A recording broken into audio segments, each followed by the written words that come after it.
everyone, and welcome to Open Table. I'm Aaron, better known on Board Game Arena as webberaj, and I'm just about to jump into another Open Table all-player commentary game. If you're new to the stream, it's the first time you're tuning in. The format is pretty straightforward. We're going to jump into, well, today we're actually jumping into a Fjords game with no landscape. That's going to be the settings. We're going to be on training modes. That just means that no elo will be passed between players based on who wins or loses. And we're going to be playing effectively like an open hand game of Terra Mystica. So we're going to be sharing ideas with each other. We're going to be getting feedback directly from people in chat. So please, if you have thoughts on things that you think we should be doing, or if you were in my shoes, what moves you'd make, please share. I'm happy to read those out and discuss them. But the idea is just for the four of us to sort of discuss our strategies openly and critique each other's decisions too. So it should be a learning experience for the four of us playing together, and hopefully as well for you following along. So today I'm joined, so I'll just switch over to this, joined by Nerdcube from the United States. We've got EJ from the UK and DanyB, fellow countryman, returning guest. Always great to have you on. Thanks so much for joining us, guys, and welcome. Hey. Yeah, what's up? How's it going? Thanks for having me. Hi everyone, thank you. So without further ado, I'm just going to double check I got this table configuration right. Training mode, fjords, auction, variable turn order, and landscapes off. So the idea is we're basically playing, these are the settings that are going to be for tomorrow's international clash. Which, by the way, what time is that happening at? I think it's 9 Eastern. 9 a.m. Eastern. 2 o'clock. Too early. Okay. Well, I'm on the West Coast, and Biz asked me to cast, and I was like, "You want me to get up at 6 a.m.?" At 6 a.m. Yeah. They all got changed around because of Europe as well, right? It was the times for Europe were crazy to begin with. Right. Who's the home? I think it's Team Asia, right? Who's the home team on that? Yeah. Yeah, they're the host. Okay, so I'm in first seat, so I'll just quickly break up the setup and then pass the torch to someone else who wants to provide some feedback. I'm less experienced with Fjords, probably played, I don't know, maybe a half a dozen games or so, but I really love this map. I always like playing on it. The very first game I played on Fjords, I immediately just wanted to jump right into another one. So I'm really looking forward to this. So looking at the track, we've got round 6 towns. Actually, to be honest, I'll be interested to get your guys' thoughts on this. I'm not entirely sure who on this map most benefits from that, like who has the easiest chance making towns. Obviously, Witches stands out just because it's also their ability. But, on this sort of base map, like Alchemist, there's lots of factions that can, nomads, take advantage of round 6 towns. So I'm not entirely sure who that's kind of best for, who has easiest town space on this map, but obviously that's jumping out. We've got lots of coins here in the track, both round 2 earth coins and round 4 priests to cults. So, I think this tends to encourage a bit more sort of temple opens, getting early priests to cults. You can sort of get coins twice or spades and coins, which always looks really good. So this sort of mid-game cult income looks really good. Over here on the pass tiles, we do have the big building bonus in, which is handy for stronghold factions because there's no other place to score that on the track. We do get points for shipping. We don't have temp ship. We don't have the other 2 scoring. So lots of econ in the past, lots of coins. We've got worker power. So it's one of those games that everyone will probably start with a pretty nice bonus tile. Priest, dig, worker power, big building bonus. But we're missing the trading post, points for trading posts, which isn't the end of the world for most factions, and the dwelling bonus, which is kind of annoying for a handful of people. What does this all mean? I think I'm going to toss in witches. I know I've done some interesting, I was going to say toss in witches. I've done some fun openings with getting like 4 or 5 dwellings down on the board as witches in round 1, but that's with temp ship. I'm not entirely sure if that's super feasible here for them.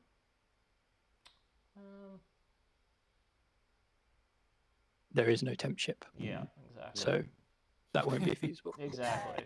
It wouldn't be feasible. There's a crazy world where you can start, maybe you start F8 and C2 and double dig and still put down 4 dwellings and a TP and eventually build your stronghold to reach other places, but I don't see that that's happening. We'll toss them in anyhow. Well, I just played a Fjords game earlier today with Logus, who he got to play Alchemist, and I was really jealous because I really wanted to play Alchemist on this map. And it was actually a very similar setup. Almost the same set of bonus tiles in the game. It was round 5 dwellings, round 6 towns. and I really want to play Alchemists. That's I think it's a reasonable track for them too. Like they're going to get a good starting bonus tile. The shipping and the stronghold tile being in the game is good for them. Yeah, I think it's a reasonable game. It's not an amazing game, but right, it works. It works. Yeah.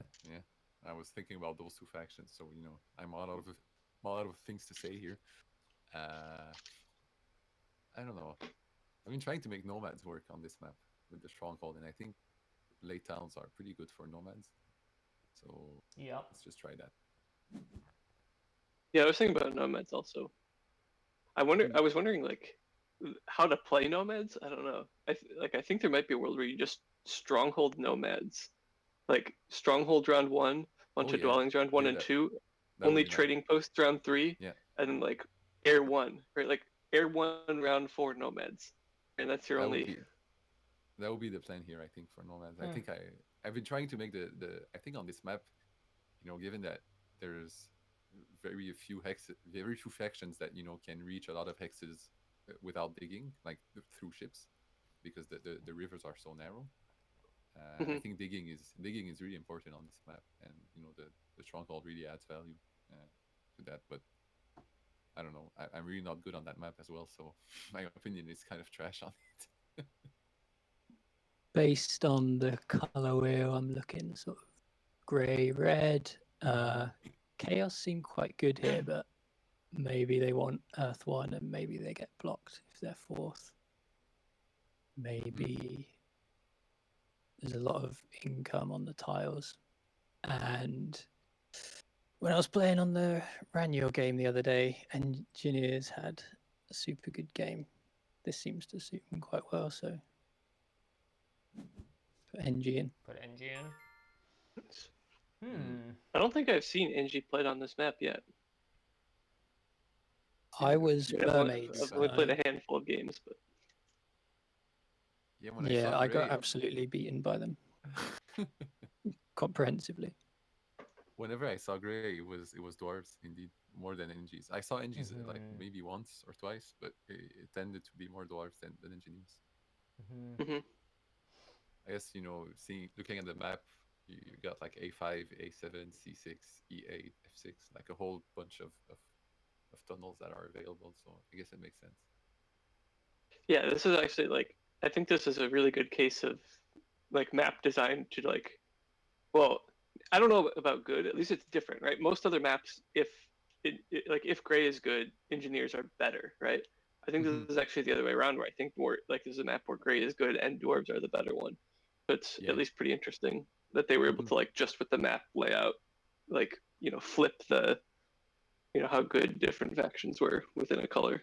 I guess maybe it went into the design philosophy. Maybe they try to make a map that is better for dwarves than. Yeah. At least according to the gray hex, to how they position the gray hexes, the gray hexes. I had it right.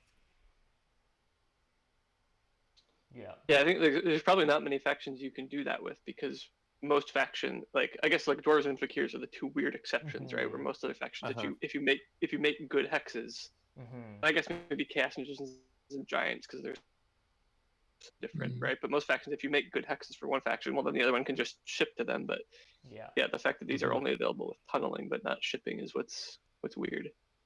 Let's see. I have no idea who's best here. I don't know either. I don't know if I overvalue color adjacency too much, but I guess I do to some degree. Gray-green terrifies me, so I picked yellow over black. That was about the end of my analysis. There you go. Nomad Stronghold terrifies me. That's my problem with both engineers and witches right now, actually, is that I think I'm just terrified of losing land in the center. Yeah. Alchemists, the good thing about it at least is that most of the hexes they want are around the edge of the map, right? I think Alchemists play a lot more towards the edges, so I think they're less terrified of the Nomad Stronghold. I'm going to jump on Alchemists. I said I wanted to play them. So in chat, Deranged is saying, is this a rare map where green and gray can coexist? What are your guys' thoughts on that? I think so. I think so, but so it's less worse than the base map, right? I think we can agree on that, probably. I don't know actually, but I think it's Yeah, base is worse. oh, It has to be worse. Yeah. it'd be hard for it to be worse than base map. Yeah. Yeah. I think the problem is though, I think they definitely can coexist, but maybe not also with a nomad stronghold. Like that might be the problem. It's like there is plenty of territory for them, but if nomad, so there's a couple blue hexes on the center continent, right? That like either green Yeah. or gray would really like to get to connect them to more, nice hexes. And nomads are just, if I'm nomads, I'm gonna be mean and take one of them. Yeah. I mean that's the thing with nomad, which is why I really like the nomad stronghold here on this map. I think even though I haven't had much success yet, with it, I think it's just due to my lack of skill more than the opening being bad. I think the stronghold can really be efficient here on that map for that exact reason. And correct me if I'm wrong, but I think like sort of a rule around like nomads efficiency of their stronghold is that you're looking for 2 yellow hexes that you can connect through 2 otherwise expensive digs to get sort of a four hex town space carved out for 2 hexes. So I mean the obvious one I see here, like E7 to C8. I think on base map it's kind of tricky because there's really only that one weird one on the Eastern Peninsula that sometimes gets used, but it's really hard. But I see like E7 to C8 looks like a great thing to chew through if you can. What I don't know is how you really connect F4 to H5 particularly well, given like common starting spots. I have dreamt of doing the F4 G5 H5, like you sandstorm G5 and you go down to H5, but it hasn't happened yet. I think most of the times either black is in there or maybe blue is in there and they just rush that for black sure before you reach before you get your stronghold up. So yeah, because it's going to take you 3 moves to be able to sandstorm it, so that would give it an alchemist here might just start on it with no blue or brown in the game. Right? Let's go there.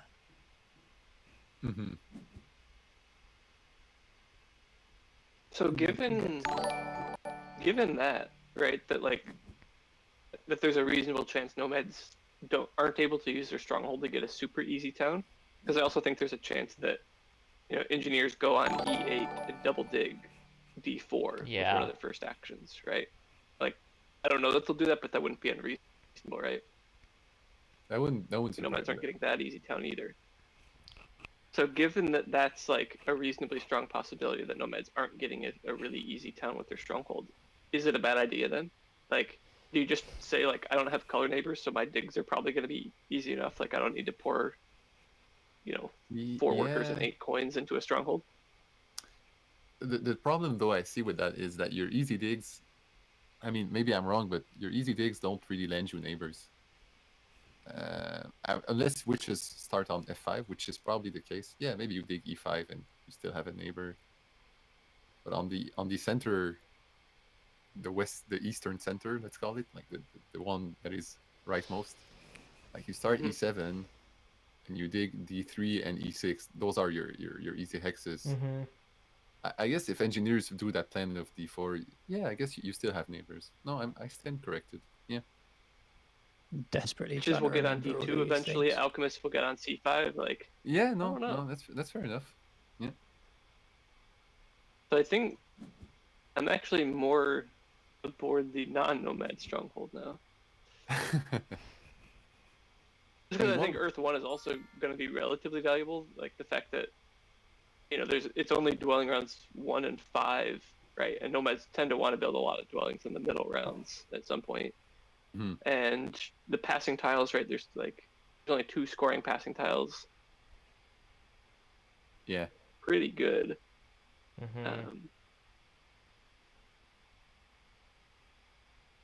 Also, you have like the temple round 4, which is kind of double-faced. You can see that either as building a stronghold and delaying your temples until round 4, or you can see it as I'm just gonna build a temple early on and get a priest into cults and get money. So I think that there's like a 2 ways of interpreting that temple round 4 event, I think. Yeah, exactly. Like nomads getting a priest to a cult in round 2 is really good, right?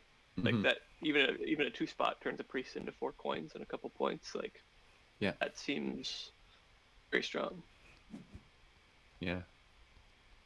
Which is interesting. I like the design of attaching that cult reward to that scoring tile, because either you can wait and score on it, or you can build it before and score the resource off of it. So I think that's pretty cool. Yeah, I think it's pretty brilliant. Yeah. What do you guys think starting Good game, placements Terra are Mystic. here?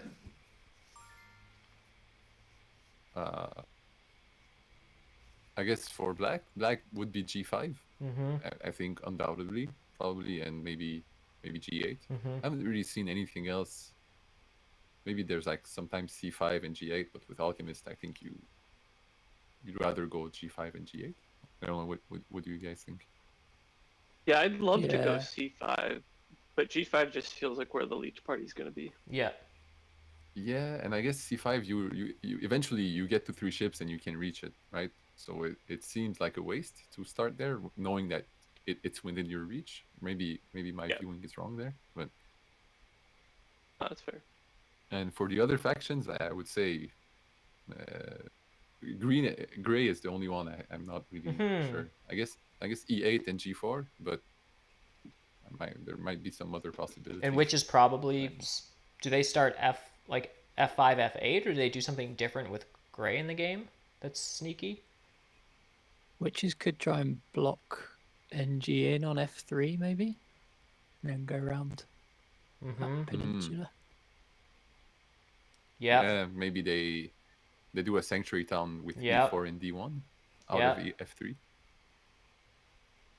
Do they Maybe that's start on something D5 and dig D4 or something before NG gets up there? Like, I don't know. Probably not. They want to start next to people. I think that's really dangerous. Yeah. It feels like when witches don't. I've seen too many witches games that don't start F5, F8, just have a real problem connecting. Because if you lose F5, right? Like Yeah. maybe there's a world where alchemists double dig that or something, or nomads do get a stronghold and take that, right? Suddenly, your connection is screwed. Mm-hmm. So what do you make about alchemists then starting on G5 and witches? Like, do you think witches have a lot of incentive to dig G6 out of alchemists, even like as much as losing Earth 1? Maybe like, do you think they rush that, or as alchemists would you rush G6 to prevent that? I feel like so this is my thinking as witches. So I mean, since we're talking openly, we've established that maybe nomads are actually opening with a temple and rushing Earth 1. Mm-hmm. Engineers would obviously love Earth 1. So if you're witches, I think you can rush Earth 1 and force alchemists' hand. Like alchemists don't want to miss out on Earth 1. If they know the other two factions are rushing Earth 1, they're having to pick between G6 and Earth 1. And I think they might pick Earth 1. The point being, I think witches can rush Earth 1 and then like single spade G6 or something like that with their, Okay, I imagine that's how this opening could break down, right? Mm-hmm. Everyone rushes Earth 1, engineers take the double spade, and then witches take the single spade. And alchemists aren't even that upset about it. Like the other reason alchemists could be okay rushing Earth 1 is because they still have an out by going H5, I5, right? Yeah. Like they can still get out of that continent. They can still connect. So I saw alchemists putting connecting. a temple there. So. Yeah, I saw alchemists connecting. I think that was they took H4 and H3 to G3 and connected via E4. Like, that's a bit hard to imagine that it's gonna be possible this game, but yeah. So there are definitely ways I think to get out of it. Yeah. Yeah. So.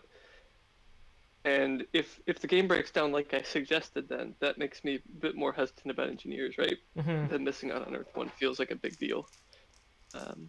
Yeah, given that nomads don't go for the stronghold, but yeah. Yeah. So that makes me really like nomads and alchemists a lot more, because I think they'll be at the center of a leech party. I think they'll both get like good strong openings of what they want. Yeah. Now looking at the ratings on Snellman to see which factions are actually good. Pulling up the data. I like Doesn't have fjords. Oh, that's no good to me. Oh, rubbish. There's been some love in the chat about your British accent, EJ. Oh, good-o. I'm glad to hear it. So chaps. continue to say things like rubbish, and I'll get more viewers. Crikey, I will continue to say stuff like rubbish. Excellent. Wait, I'm just catching up on the chat, and Terra Steel says, "Can we agree that Giants are the worst faction?" And no. Oh, no? Like all other variables being equal, everyone starts at 20 points. Giants are not the worst faction. I don't know if they were talking about like, good as in worst as in like least fun to play or what. But so I also don't think Giants are the abstract worst. Like, what's the In a metric? vacuum. What's the metric used for defining worse or good or bad? I think that's the. You Yeah, can't argue that they don't. but by no add to the metric game. are they the worst. Yeah. I mean, people say that nomads are just bad. Giants are just bad nomads, but nomads cannot sandstorm through ships. So I guess that's one thing giants can do. I guess. Yeah, wait, nomads are just bad giants, right? Okay, giant stronghold, 2 points cheaper, produces 2 more power, can do sandstorm across. Oh shipping. yeah. It's just giants are just better definitely. nomads. I don't know. From the stronghold metric, certainly. Yeah. Then nomads got the big guns as well of starting with 3 dwellings. So that's another thing. Yeah, is it? So I mean, But that's the real advantage really... of nomads. That's the real plus. It's the dwellings, not the the stronghold is nice too, but it's really the 3 dwellings. I think that makes them who they are. Yeah, and I think giants would also this sounds obvious, but I think the bigger thing that makes giants not better nomads is nomads can just use spades, right? Nomads can just take the double spade and not build their stronghold, or giants just don't really have an option. They have to play a stronghold game. Or do they? Yeah, most of the times, yeah. I'm totally distracted now by everyone trying to guess where I'm from on the chat. Oh yeah. UK. From my accent. Maybe not the south. Not as south as London or below. Okay, I don't know the demographic. I don't know distribution of how England enough to say something like that. I know London is in England. I don't know how south it is. It is as Surrey as it comes, says Stretched Out. Maybe. Maybe at the end I'll do the big reveal. At the end. Yeah. If Webber gets 10 subs, we'll reveal where I'm from. That's right.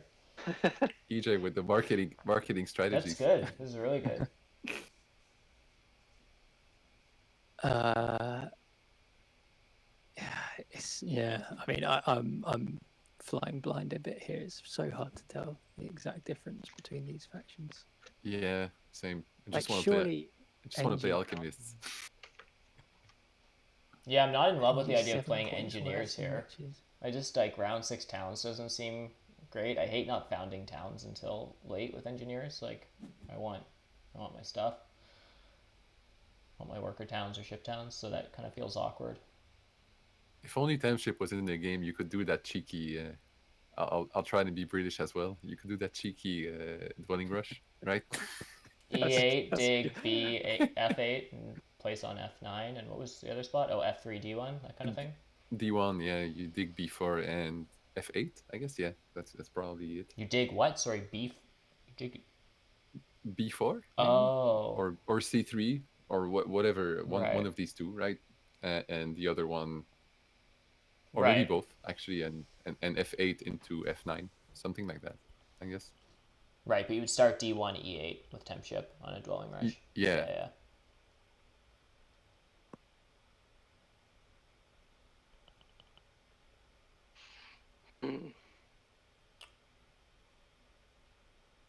Are you just going to pick the 30 faction as always, Eric? Or are you giving this... That's what I do, right? That's my thing. And just completely slam us with it. I mean, that's always good. I do kind of like nomads and witches still at this price. Mm-hmm. I'm not sure about alchemists. I don't really understand their open basically on this map. I mean, I guess I just need to play them, but it's hard for me to picture the game plan. I don't really know what you're supposed to do. Gonna try to imitate what my brother did a few days ago. Hopefully it goes as well as his game. Is that actually the play? Is double temple? Yeah, the double temple is pretty good on with alchemists here, because you tend to need 3 ships rather than 2, so getting that extra priest production is pretty nice. And so you just go Earth 1, Earth 2? Something like that. Yeah, I think most of the time that would be the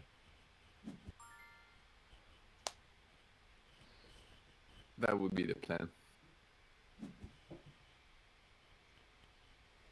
That looks like a nice party. And then, assuming witches place F8, I can sort of have the north a bit to myself, maybe. Unless I open stronghold. Yeah, it might have been a mistake to let engineers go. We'll see. Yeah, it is weird. Engineers starting at 30 just feels. Yeah. I think though, I don't know. The more I was looking at it, like engineers have a rough time connecting this game. I think, potentially. I think engineers might miss out on Earth 1. Like you said, I don't think pretty much anything about this track goes well for them. I want to try some. The past tiles aren't particularly good. No. Whoa. I feel like trying something, but it probably will go to shit. But it's Wait, do I go? Right? Do I just go next to you now? I was planning on going training H5, mode, right? so I guess we could just have a huge. How weird. I mean, would that be? I don't know. I mean, felt is the like trying goal it. to give engineers as much power as possible? Yep. Yeah.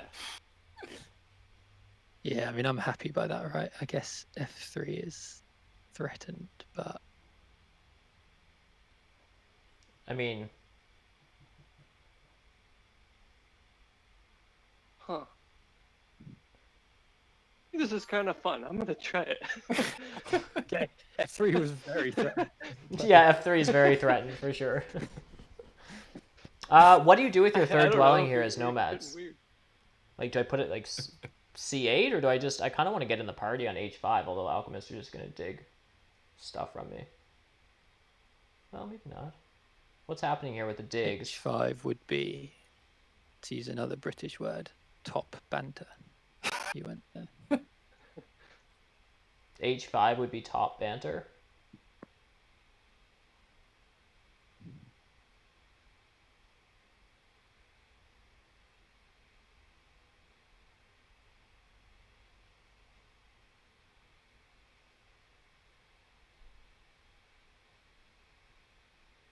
I guess you could go. Could you go C8 and then you get a town on the northeast of that island, and I come up and join you on D5? Yeah, it seems reasonable. Yeah, let's do that. Let's assume my clock is running down and I have to make a snap decision. I think that's usually standard. Is it? Okay. For nomads. I think you get. Hey, we worked it out.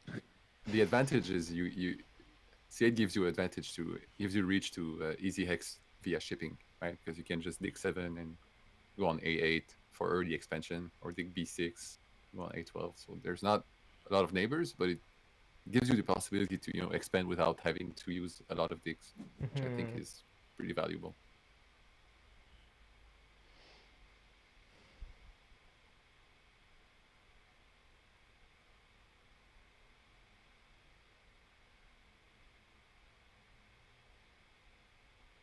Locations in the West are just so aesthetic.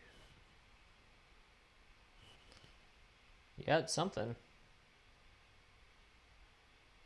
Correct me if I'm wrong, but Fjord's games tend to be high leech games, eh? Yeah, I think so. From what I've seen. Hmm.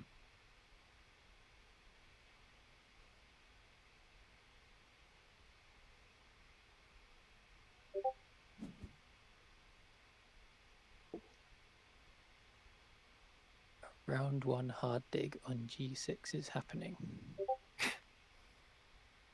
According to Deranged.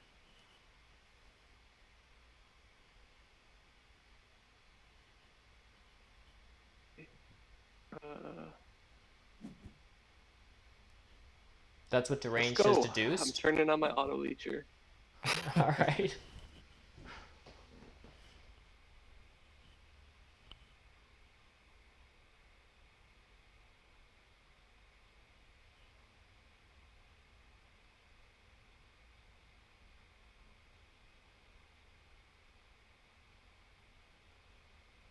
It's not entirely clear what you're up to here, Danny. Me neither.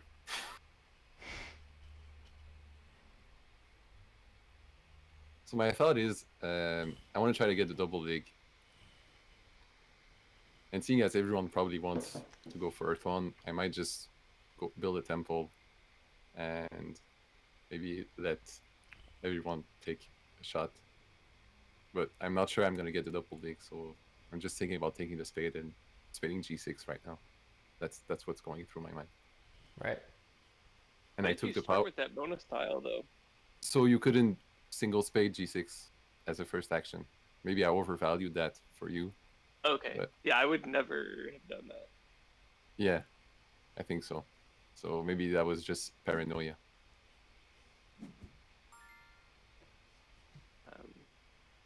If it came around to me taking the double spade, I might consider that, but I would never like take that bad of a bonus tile just to take a single spade. Mm-hmm. So I can either take it or give it to, well, everyone. Mm-hmm. Which is maybe I should have just single dug G6 here. But oh well, you live and you learn.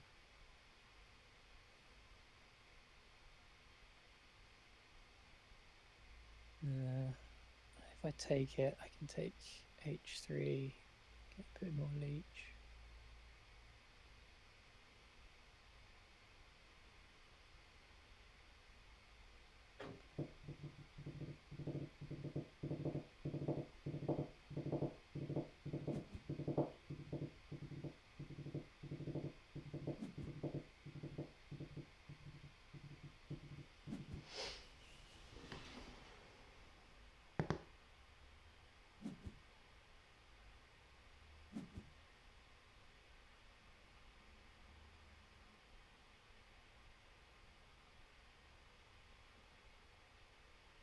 Safely take the single spade if I want.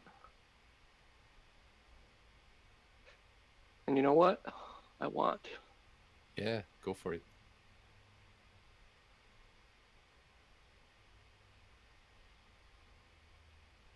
That's good. Ghostly's pointing out my threatened hexes. Thanks, Ghostly. Mm-hmm.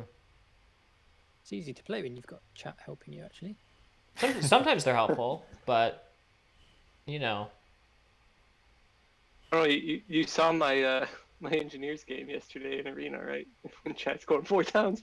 Yeah, 100%. Yeah. Sometimes they help. I'm also guilty of being one of the active trollers in Ranier's chat that basically just spends 3 hours giving him terrible advice. I don't know why that's what happens. It's just, I don't know. That's what it brings out in people. But yeah, the four town demands.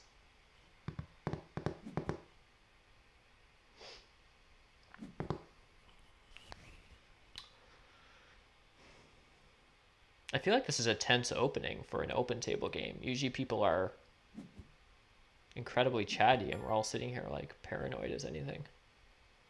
I mean, it's training mode. I mean, that's when you can try these silly things as I'm doing. I didn't expect Eric to follow me. I guess that was the only thing that bummed you out a little bit. I thought you would still go on F8. Think it was good for me? I think it was. Yeah, I'm pretty sure. It depends on if nomads are strongholding or not, I think. I guess that makes sense. Expected them to still go. I don't think I am. I think one I'm and doing pass the something. double spade. Yeah, exactly. Just being super boring. I don't think that's boring. I think that's just pretty good here. Terra That's, Mystica. yeah.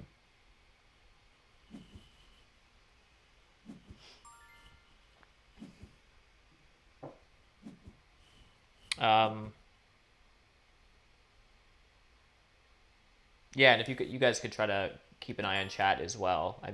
I do sometimes get distracted and a million comments come in that I don't always get to. So chat, whose position do you like here now that you've sort of seen the opening? If this were an arena game, which faction would you rather have right now? I'm in the lead. Yeah. I would rather be engineers here, or witches, I think, or nomads. Anyone but me. Anyone but you, okay. Missing out on Earth 1 is a bit rubbish with, I mean, yeah, I'm thinking what to play at the end now. Round 6 towns. Do I want to wait until then to build towns? I don't know, but then we could end up with bad scoring at the end. That is one of the weird things about your position too, is I feel like, without Earth 1 now, your plan is probably going to be to build up a little bit in the middle rounds, right? Take advantage of that trading post in the temple round. But in the process of doing that, you'll probably just form some towns, right? Yeah, and then what do I do to finish? Bridges, but I'm not close to anywhere that. Well, I don't know. Yeah, there's not really a great. I think I'm just passing here, guys. Really, almost anywhere. I mean, I guess D6 to C9 is the closest you get. Yeah. Yeah. So here's a question: coins or call coins? Cult step doesn't really do a ton for me, unless it doesn't really. I mean, you get an extra coin if you go up Earth. Yeah, maybe some power. Not... Like, I'm probably opening double spade because what I'm guessing here is that, I mean, nerdcube, maybe you take coins, but I think it's possible that you might save your power. And if you're passing behind me, it's kind of like I need to double dig first action, which means I don't get a priest to a cult. That's sort of what I'm thinking. Anyhow, I'll just take the call coins. They seem fine. I think I might actually be taking the coins right now. Right. Just because it lets me get an extra dwelling out. It's advancing my shipping. Mm-hmm. And I think that's pretty good. Mm-hmm.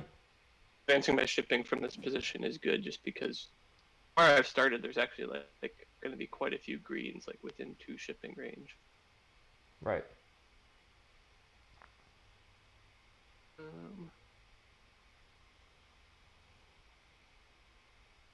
Well, I'm going to sneak up and take that red in the northeast, I think. Mm-hmm. Trading post. 3 dwellings into round 1. And those 4 dwellings? That's pretty good. Yeah. Feels like it might just be better than taking Earth 2?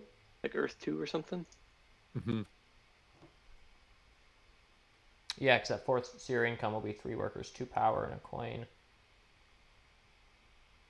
Or sorry, 2 coins and a power. Yeah. And you don't have a priest, but Yeah. I don't know. Is that the end of the world? Probably not. They didn't really do much with that supposed huge amount of leech I got. It's maybe a bit of a shame. You didn't quite get as much as you could have because you double spaded first, right? So all of us got a couple upgrades in before, and you were in 4th seat, so.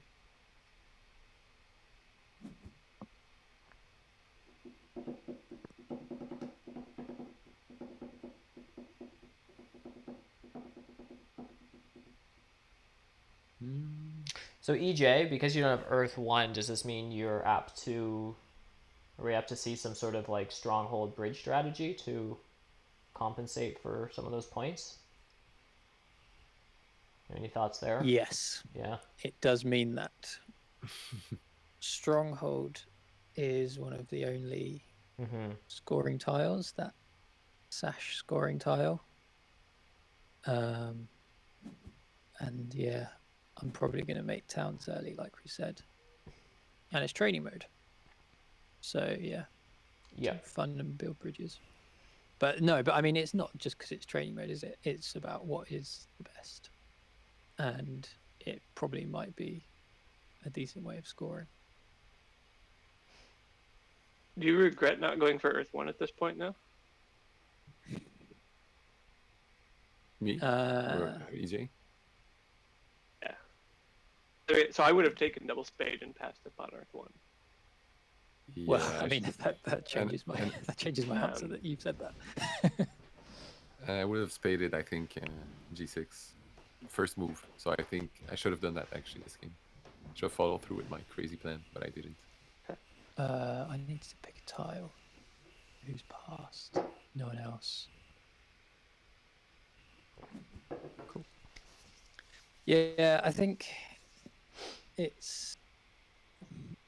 I took engineers with the intention that I wouldn't have Earth 1, I guess. So I'm not that sad to lose it in that sense. Yep. And I want to get Earth 2 because it gives me some more coins next round. Yeah, it makes sense. I think I'm okay with the position. You also have 24 more points than Alchemists, so that's kind of like having Earth 1 against them.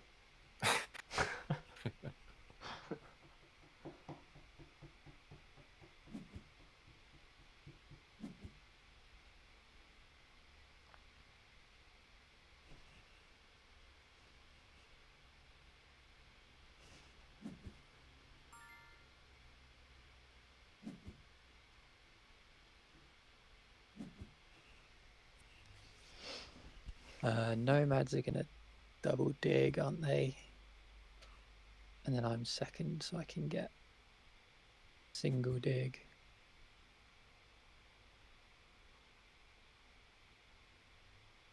Which is nice in that round. And then I can build a temple.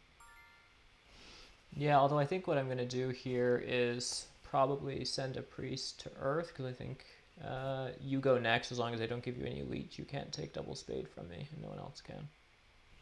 Yeah, which is the downside of me taking it, is that I'm now on 6 power tokens. I think I'm actually gonna. Yeah. And then I'm gonna convert one down.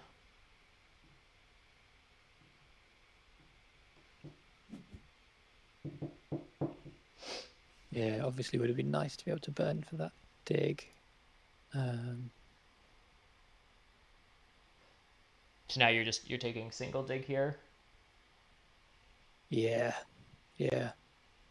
Makes sense. If I didn't take it, you could take it and then get the double dig after, right? So yeah, I have to take it now. I think Danny would definitely take a single dig if he got it. Nah, I got other plans. Other crap, other trashy plans.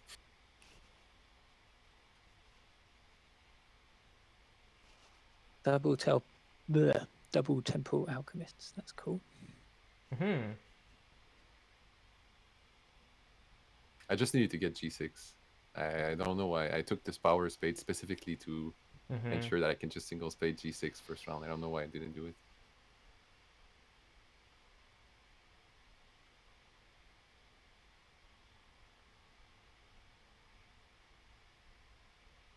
So I guess you have to go round that sort of western lake to try and get around. I'm done for. It's over.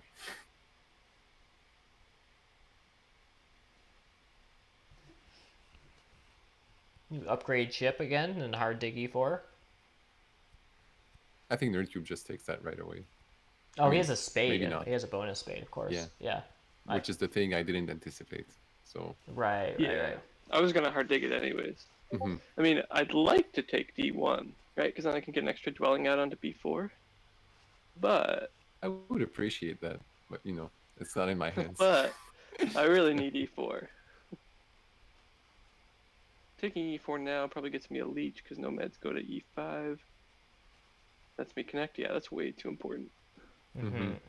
Yeah. The question is just if I priest to air first or take it. It's obviously really good, but I could also use that priest to advance shipping one more time. And get out dwellings on B4 and I6 with 2 ship. Yeah, so. Yeah. But then I'm completely out of coins, so then the question is, do I get enough leech to take a coins action? No, nomads are going to take a coins action. Mm-hmm. I would get enough leech. So, priest air, I don't know. I'm taking up too much time. Yeah, fair enough. Oh, this good Ghostly told me to take I2, and I have got it. It's great. Keep it going, Ghostly. I actually did that without looking first, though. But it's reassuring to know that he was worried about it. Okay. Strange was saying, aren't you a little more if you advance ship again? And yeah, that was like a dream world. I like take E4, get enough leech on my turn to take the coins, and then I advance ship again and get out B4 and I6, and still have coins, but it seemed unlikely.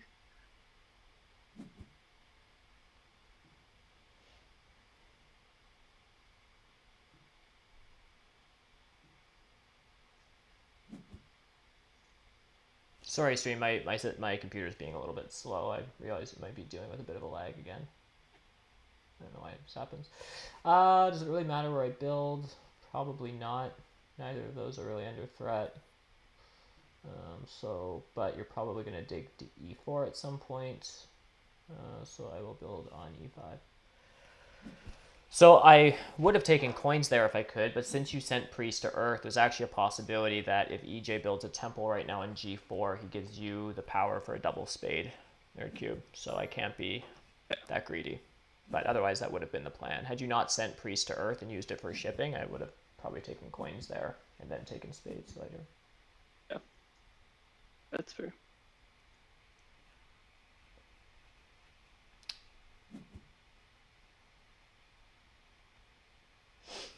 Coins. This is a bit of a funny one for Water 1, right? Because do we build trading posts next round? But then is there any point taking a temple for Water 1 in round 4?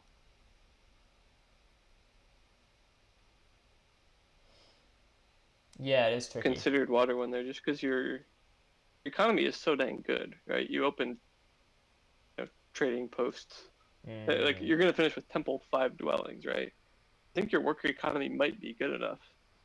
Probably don't want to have a super expansive game plan since it doesn't seem like you're connecting and you don't have Earth 1.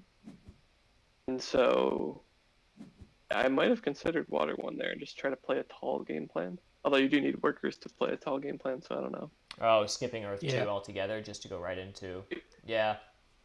And he just advanced on the exchange track. I love this. What? Right on. Yeah. I guess you'll get... Why not? Exactly. I guess. Why not? I guess I'm just... That's the thing about connecting. If Danny is done for, do I have to try and connect? I guess I could maybe... Oh yeah, third place. I'm done for in a major way. You're my hero, Danny, though. Are you gonna double advanced digging as alchemists in round 2? It's either that or just dig F2 and place 2 dwellings this round. It's one of the two. That I actually messed up. better. I took a leech I shouldn't have, and so I didn't have enough VP to convert to pay my my advanced digs. So No. I was hoping to just convert 3 power to another worker and then advance dig twice and then put 2 dwellings, but taking that leech, I just took it automatically, but didn't really notice that you need points to convert them into coins actually.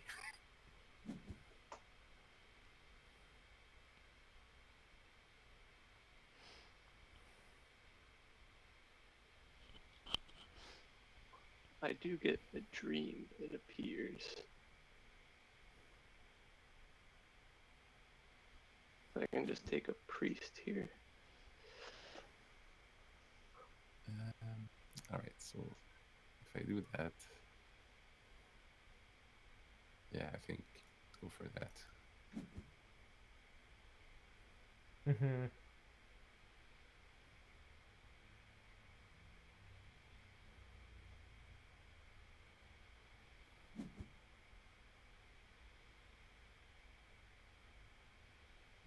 So yeah, I think I should have just spaded G6. I don't know why. That was the whole plan. Spade G6, and then still, because my plan was to get G6 and then have two ways of putting dwellings, like either on the F2 and F1 and I1, and then have still the rest of it open. That was the idea. But I don't know why I didn't follow. I even took the power tiles to deny you a spade. So I don't know why I didn't just spade it. Yeah. Yeah, that like cutting you off from the whole rest of the map is that is brutal. I think the really punishing part, right? You could have gotten G7, G8, I8. Like that would have been a really sweet stretch to get. Mm-hmm. Do you think you should have passed last round? I think at one point the spade tile was available. Do you think you should have just passed for that? I think what I should have done, given the circumstance, is instead of taking workers last round, I should have converted for another priest, and raised ships to 2 ships, and then passed on the spade before you and spade E4. That should have been the plan, but I think of that a bit too late, as often. So here I am.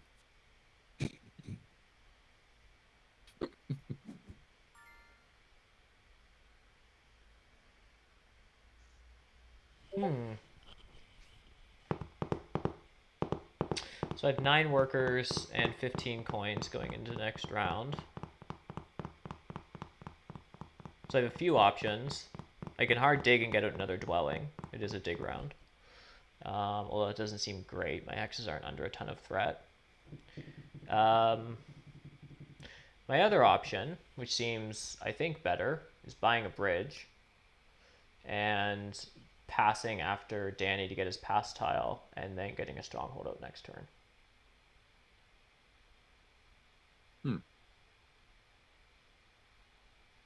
Or I tend to think that with round 3 trading posts, nomads just want to build all of their trading posts if possible. And it looks like that is possible with your neighbor situation. Yeah. You do have you have the resources for it. Yeah. Economy is like a little bit low now, but if my opinion is of any value after seeing me play these first 2 rounds, I think that it's good on the base map because you have easy access to other yellows to refuel your dwellings. But here, I guess starting C8, maybe you can just upgrade ships and put down a few easy dwellings. But I don't see here how, say, you build all your trading posts, like where so if you hard dig out your game plan for the rest of the game could be you hard dig down a dwelling now. Yeah. Pass. You take the worker's power action. You should have plenty of resources to build 4 trading posts. Yeah. So you're ending round 3 with temple, 4 trading posts, and a dwelling. Mm-hmm. On 4, you take air 1, and then build a dwelling or 2. Mm-hmm. And then round 5 is where you really advance your shipping and build up a few more dwellings. Yeah, that makes sense. Not the most economical thing to build that but it few hits the dwellings. track really hard. It does. And engineers aren't connecting. Alchemists are having a bad network game. So I like how you said bad network game and just not straight out bad game. Thank you. You have 2 temples, 2 dwellings, 1 shipping, and 1 digging at the end of round 2. That's something. Kind of like that game plan for nomads, though. Yeah. The fact that you can get out all your trading posts is really cool. And I think the trading posts, it's only it only comes one time, right? The trading post round, so that even adds more value to that plan. It does. Yeah, it does. and it's weird, but then for the rest of the game, you're just using all of your power on workers instead of coins actions. So, I think I might try a variation of that. We'll see if this works. I think I'm passing for coins here. I think I have enough resources next turn to upgrade ship take double dig and get out 3 trading posts and 2 dwellings.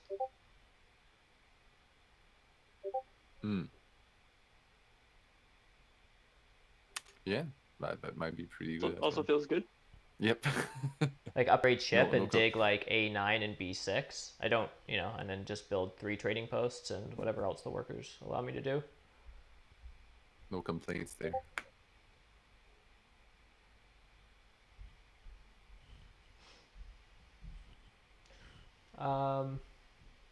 Terra Steel's advice to me is to listen to Nerdcube.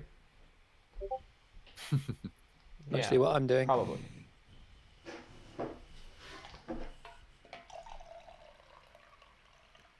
Whoa, you got 2 ships already? Jesus. Pretty cool, huh? Pretty cool. Pretty cool. I got a coins action in round 1 and 2. Yeah, that feels nice. Mm-hmm. But yeah, I did get an absurd amount of leech with these starting spots, right? So yeah, I took a coins action and a single spade in the first round, and then a coins action and a priest in this round. And I've still gotten a priest to air. Like, yeah, life is good. And you didn't advance shipping, right? And there's no temp shipping in the game, so I can safely do this. Oh yeah, D1. Yeah, this is great. I was stalling out because basically I wanted you to commit that priest to either advancing shipping, so I was forced to take E4, or D1 lets me get out 1 more dwelling. I mean, whatever I do, I'm not getting E4 in whatever ways. The way to get it was, as I said earlier, to burn 5, to convert 5 power to a priest in round 1 instead of taking the 2 workers. Then I have tempo on you when I pass before you for the spade, and then I take it. Right. That was the play. But yep. Have you been limited on how many coin versions you can do, Danny? Can you? I guess you can't go below. Yeah, exactly. Not That was you can't go. No, it's fine. Don't worry about it. An alchemist with only 8 coins. Yeah. Because I took your leech when you upgraded your temple, DJ, and I just took it automatically. But I didn't think that I'd ever get to a point where I don't have enough points to convert to coins as alchemist. It's just a new step, right, for Terra Mystica here.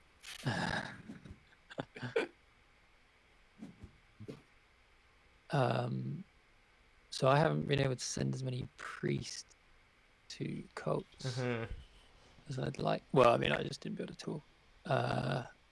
So I think I'm just going to take the fire 3 spot. Yeah, at this point you can't get the air spade. Yeah. Although it's frustrating some people in chat that I'm not following your advice, nerdcube. I'm going to do a slight variation of it. No worries. We can go back and recreate the same setup and play it again. We can now with the new BGA and then I settings. spade G6 first round. And then I spade G6 first round, and things go probably better for me.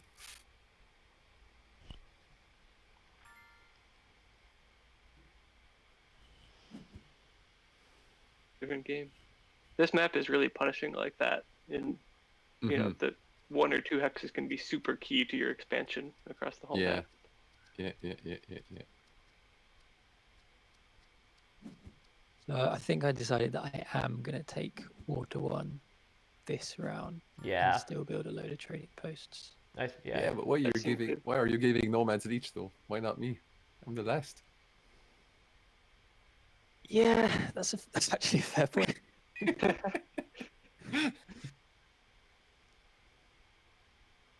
Are you building a? You're not building a. Politicking, Danny. Right, I mean, usually it's sound advice. No, you don't want to feed someone who's in the lead, right? I don't know. Fair point. It's a fair point. It's totally not out of self-interest here. Totally not.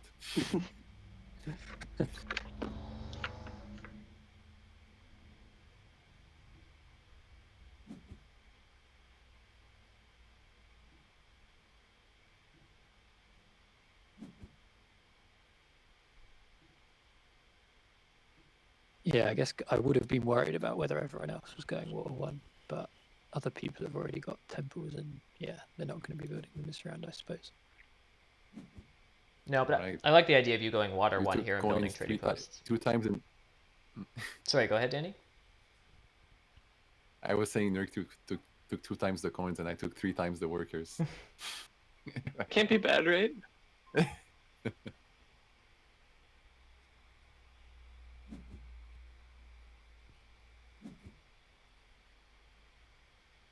Oh, okay, so I can take coins or dig. If I build 1, 2... how many dwellings am I going to end up with at the end of this round? I'm going to end up with... No, yeah. Like, none. Like if you built a temple for Water 1 and all 4 trading posts, that would be a good amount of points. But yeah, then you have no worker production other than your Earth 1, Earth 2. So, I guess I'm going to dig. Yeah, maybe that single spade is worth the extra worker production that you can keep.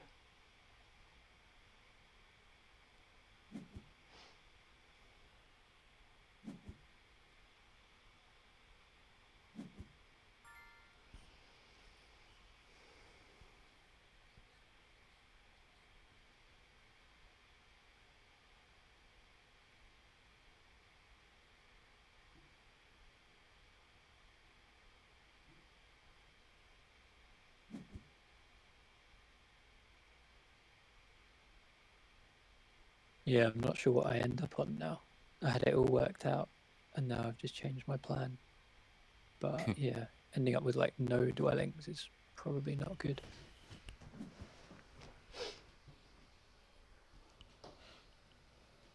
Are you taking Water 1 before you do all that? That's my next move. Mm-hmm. Because I couldn't lose it if I took that dig. What are your guys' thoughts on that? If you're engineers here, do you just build a temple now to get Water 1, given your sort of... I think so. Yeah. Yeah. Because I think you can just And then temple you for air air 1 1. next round. Yeah, and that's really strong.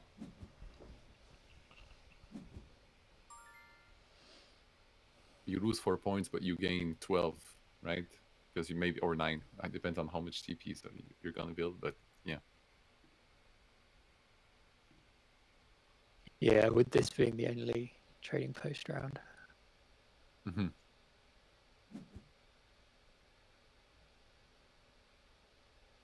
Again, in that coaching game with Ranier, though, it was funny. No one destroyed their economy for War 1 because we all knew he was watching.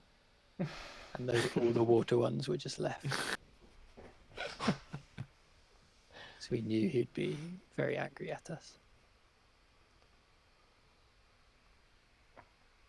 Yeah. I've definitely taken a 6-point Water 1 over 7 coins once while playing with Ranier, and I didn't hear the end of it.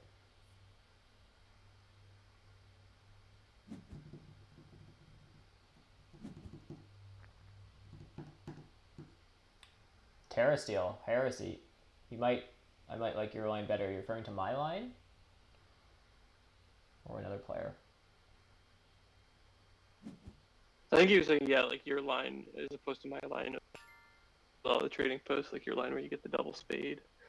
Mm-hmm. Yeah, it looks really strong.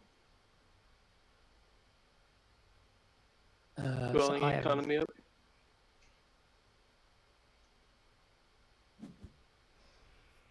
I'm definitely forming a town. I cannot avoid if I am building all these trading posts. So that decision has been made. Yep.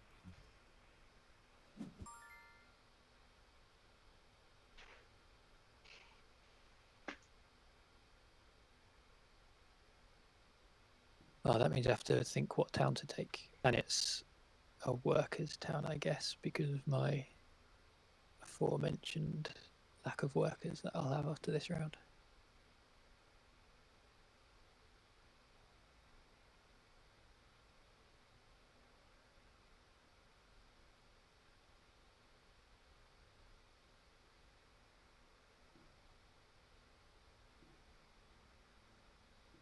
if I go here, I get more leech.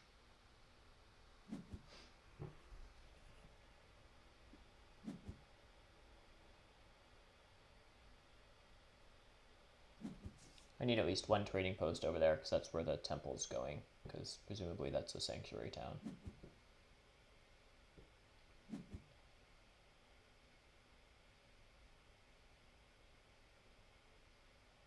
The only other main hex that I have right now, which is under possibly a bit of threat, is B5 from nerdcube. It's a double dig, but yeah. I didn't think about that. It gives you a town up there. Because I do have 2 end-of-round spades. Mm-hmm. I still have this big question of where I'm putting my towns. I mean, I've got one, but I could go for like C2, B1, A1, C1. Right, that's a really easy town. Mm-hmm. 2 digs, but no neighbors. You'll get me. I could go for B5. Eventually. Oh, I guess maybe. probably. Have to go somewhere. Well, I guess you should be going to E3, B3, A2 probably next round. Something like that. That was in the plans, but you know.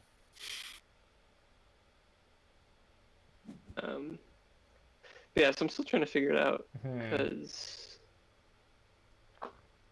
yeah, I do potentially need a lot of spades to get 3 towns. I'm getting a lot of spades, but I guess you're bridging to F6 I need and a lot. F7. Is that an option? Bridging to F6 and F7 as a Bridging to F6 and F7. I was thinking just double dig H6 and bridge to I6, or take I5. Yeah, actually. Because I think there's a decent bit of bridge pressure. Like, it looks like you want to bridge for your town you've got here. You might want another bridge if you're trying to form a town, like on the A3, B2, A2 area. Well, you're gonna have to Nomads want to prioritize. bridge to A9. You're gonna have to prioritize which town you want, because I might race you to digging B1 before you. So, well, I mean, it'll depend on what you're choosing to do, I guess. Yeah.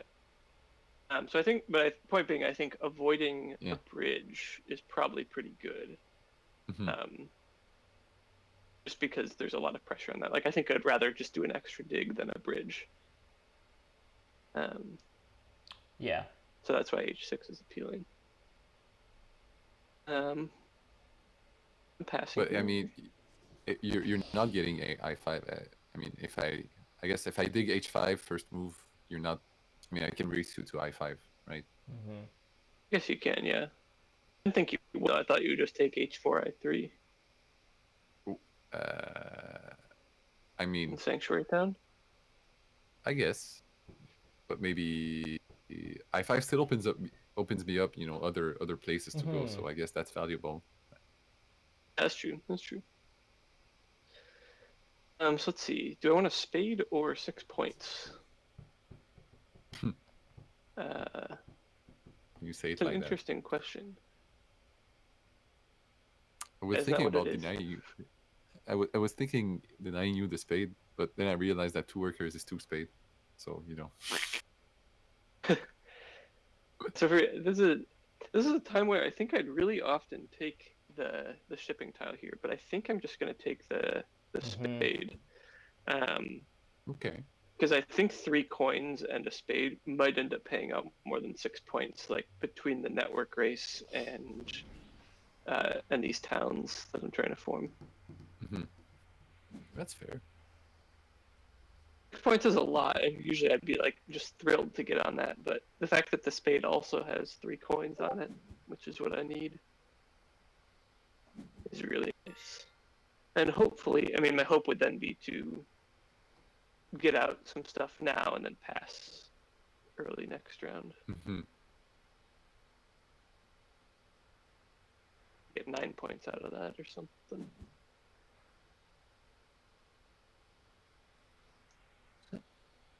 I'm thinking about how my game at the end is potentially going to peter out a little bit. And how do I get points at the end? And so I'm thinking maybe I play a bit culty with engineers. You upgrade digs, that's how you get points. right? Upgrade digs. Always the answer. So I'm thinking whether I take the 2 key town and then I aim to win fire and water. And my question with that is, do I get left the 3 space on water at the start of next round to put a priest there? I guess it depends on. I was thinking about if there is a way for you to like raise ships for round 5 and just do a lot of dwellings, but it doesn't seem to be that easy given your position. I guess you could dig d4 into c6 and then open up a7. But yeah. D4 and yeah. For Without round Earth 5, one, I it's a would- little bit questionable, probably. It's still one worker and 1 coin for 2 points. I guess it's not, but yeah, probably. And not the there. spades, like if there weren't the spades, it'd be great. But Yeah. you also have to throw a double spade in there. Yeah. You also have to Yep.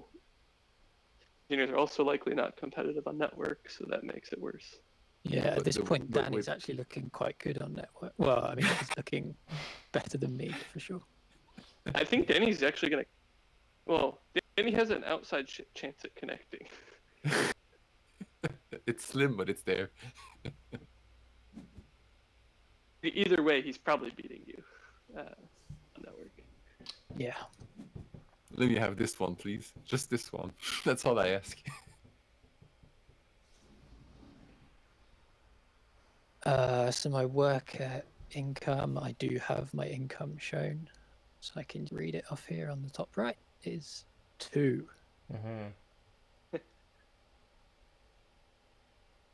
Now it's, yeah. But what am I doing next round?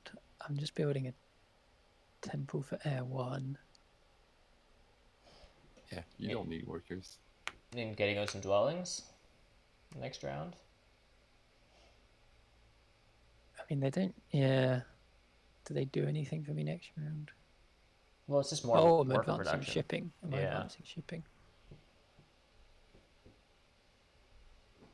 You're basically paying 1 coin for a worker production when you put a dwelling. What do you mean paying a coin? You pay 1 worker and 1 coin to get 1 worker Yeah. back, so you're kind of paying 1 coin. But there's no points on it, so it's just converting 1 coin into 1 worker eventually. And Yeah. a few more.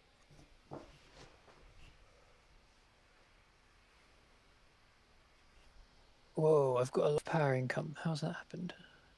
12. Okay. You're engineers. That's how it happens. You're engineers, you got 2 temples and you got 4 TPs.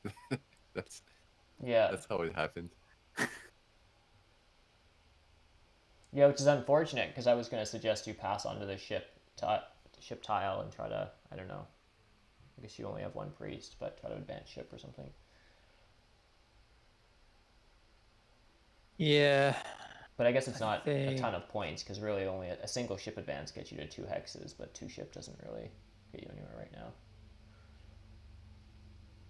I think I could do with some points, and so yeah, maybe I advance ship. Dang. Where do the spades go? And I also knew that nerdcube would probably be wanting to pass on to that queen next round, so you know.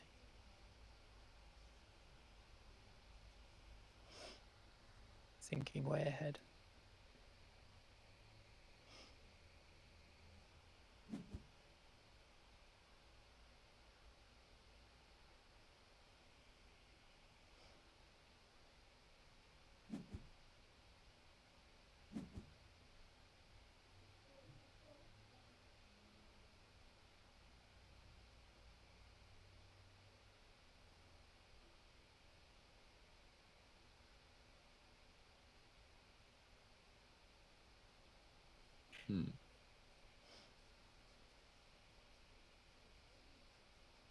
I guess by taking that town, the 2 key town, in a way it makes that 3 space a little bit less attractive to everyone else. Now that sort of shows I'm going to fight them on that cult. I don't know. The free space on water. Yeah, I would have liked to put that 3 space there, but talking openly, right, Danny? You're not going to triple dig H6, right? I'm not. I'm never. Just dig I5. Yeah. I'm never triple digging H6. I could play it risky, and also triple digging H6 wouldn't even kill me. I would just go for my town. Yeah, 6 if or I'm 7. if I'm being open So as well, I was hesitating to. Yeah, go ahead. I'm relatively safe to take this 3 spot on water, I think. Yeah, you are. You're fine. I'm either taking the bridge or I just wanted to dig H5 first, because then if you don't dig H6 right away, maybe I can sneak another action before you threaten I5. That was my whole plan, I guess. So it's better for both of us if you do the thing that you want to do instead of digging H6, and me I can breathe and do something else before rushing I5.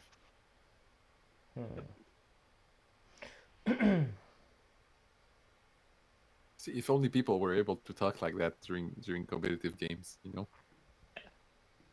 I feel like at the highest level, sometimes you can do that a little bit, right? Like with where you put your spades and what you want to do and stuff here. Like you can make that communication to people, but yeah, it is tough. I do feel that sometimes like one of the ways that like really good players can take their game to the next level is by just being a bit greedier. Like that's kind of honestly one of my suggestions is like, you know, until it's round 6 and you know like who's in the lead and you know what exactly, right? Like I'm not going to go out of my way to block people, you know, as early as round 4. Like I wouldn't, as Alchemist, spending 2 extra workers just to block someone in round 4 is crazy expensive. Right? Just play your own game. And so I think more players more often like should just be a little bit greedier. Like sometimes lose points by either being a little bit too aggressive and trying to block other people when it puts them at too much of a disadvantage and they like pick the wrong person to block. Right. Or you can lose points by playing a little bit too conservatively and you say like, oh, I don't know, like there's a chance they could double dig this hex away, and then you know you lose points by just playing too conservatively and you get a nice safe second place or something. But yeah. Yeah, I think I try to be greedy here by not spinning G6 immediately, but you know that didn't work out for me. Terra Steel is saying that this bridge pressure is giving him fire and ice PTSD, which I guess it's both funny but also true. Are there Nerdcube? I guess you want to bridge. Yeah, you want to bridge H6 to I6. If you miss out on it, it's probably not the end of the world. You can dig. Well, no, because Danny's probably going to dig I5 on you, so you definitely want to bridge there. Danny needs a bridge. I need another bridge. And then engineers are probably bridging, and they prefer the power ones too. So it looks like there's 2 bridges left, and we need at least 3. Yeah, so I passed up on coins there because I want to keep my power high enough to bridge, and I also might pass next action. But just pass next action for the bridge. So yeah, that was a little bit painful to pass up on coins, but the bridge pressure is that great. I wonder if it's better for me actually to leave I5 for you open this round and accept that, you know, I'm not expanding through that part of the map in order to alleviate the bridge pressure. Exactly. In order to make you play a longer round, and then I can jump on the bridge immediately the next round. I wonder if that's be friends. Getting around on all this. Because really, you're not doing anything on network anyways, right? I mean, not. Yeah, probably not. Just focus on like I that's what I do. That's why I did say that I was surprised that I thought you would be going for I5 instead of just taking the if you take H4 I3, you can get, you know, you spend less resources on that spot. You build the bigger network. Yeah, but I put pressure on. Little corner of the map. I put pressure a bit on you, and I think that has some value, I guess. But maybe not. I guess the cocky question for me is like, do you think you're competitive with me? No, I am not. Like, I understand what you say. No, like, it's not cocky at all. I understand how it can come up that way, but that wasn't the tone. Yeah. Yeah. But that's what I mean. So like, yeah, you getting I5 would let you expand, and like, yeah, it puts pressure on me, but it puts the pressure back on you. And if you're not competitive with me, then would you rather just try to play your own game, make sure you get the bridge? It like increases your chances at getting the bridge, increase your chances at beating engineers on network by focusing on, you know, expanding in the west half of the map. Increase your chances of getting 3 towns, and I guess. No, I came up with the idea, right? So I totally see the sense in that, but I'd also like to pass for that shipping tile, but you know, I think that's a dream. That's a pipe dream. That's not happening.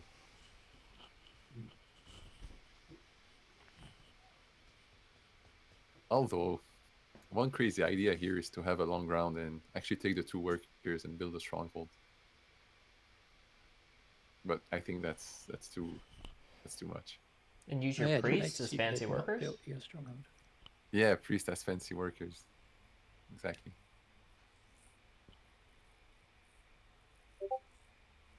I'm kind of surprised you don't take coins. I thought someone would take them. We're all sort of... I'm thinking about it as well. But if I do something... I have the option. Basically, if I do something that's not taking I5, I mean, that's the decision. Right. If I take I5 or if I do something else. Because really, the only way I can connect is if I take I5, then G7, then E6, then C4. But you're getting to C4 before I ever dream of getting there. You nomads, I mean. Yeah, I would just hard dig it the moment it was under threat. I mean, assuming I had the resources, but yes. Yeah. And I'm assuming, like, next turn, I mean, I want another bridge, and I might do a silly thing like bridge to C4 before securing it, because I don't think Eric's apt to triple dig it. So it could be that, but if I don't get a bridge, then I'm hoping, like, next turn I want it, like, a bridge or double dig. One of the two. Yeah, I think the bridge is too important here. So... Yep. And it might get neither, but that would be the goal.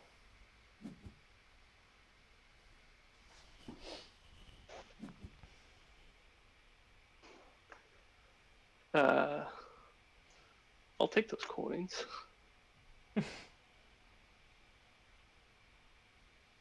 Yeah, I could have taken the coin, but I just need workers. So I think I'm going to take the workers before the end of this round.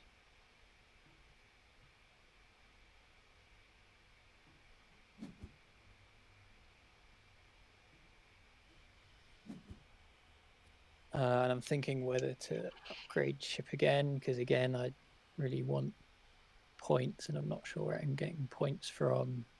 But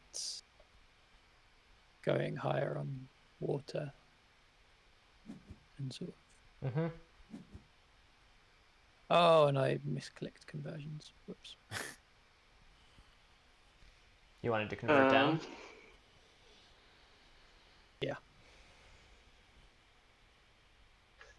Oh, I'm going to talk out loud again, and I'm going to be kind of leading in my, in my talking, of course.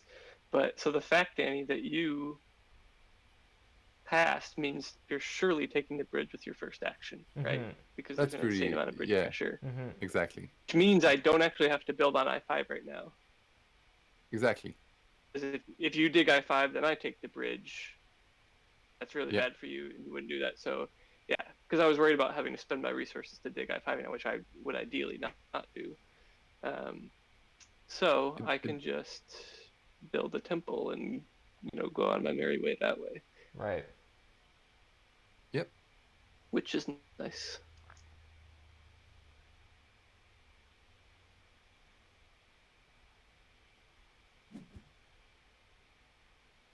Just tile the tick. Is there an Air 1 rush here? No, guess not. I was actually concerned at the beginning of the round that there was going to be an Air 1 rush, but... I think Water 1 and Air 1 are fairly equivalent for me.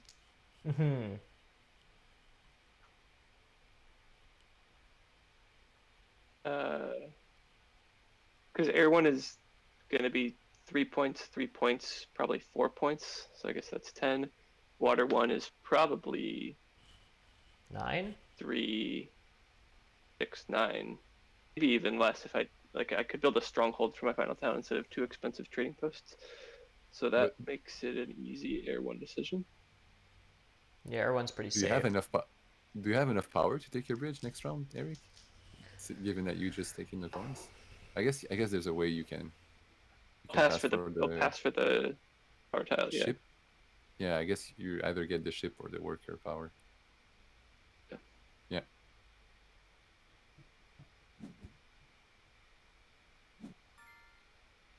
Yeah, because I was thinking I could have had a bit of a quicker round and take that stronghold tile. Mm-hmm. But I mean, I don't know. I'm not building. I'm not going to have enough to build. Your power. I'm not going to have enough to build a stronghold, and I mean, you can just take 2 workers. You can just take 2 workers. You're getting 12 power, so that's basically 2 workers. You can think of it as that way as well. True. If you take the 2 workers and you pass with the 2 workers on the bonus, and then you take again 2 workers the next round, suddenly you have what 2 + 2 + 6. You have 10 workers. I mean that's a lot of workers, right? Yeah, for engineers that's nice, isn't it? It's true.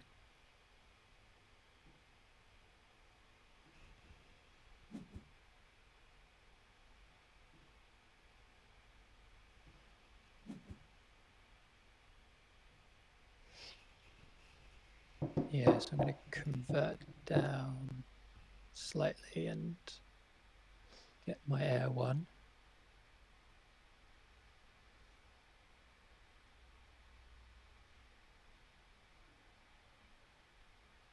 I can build down here, Danny. Sorry, it's a bit late.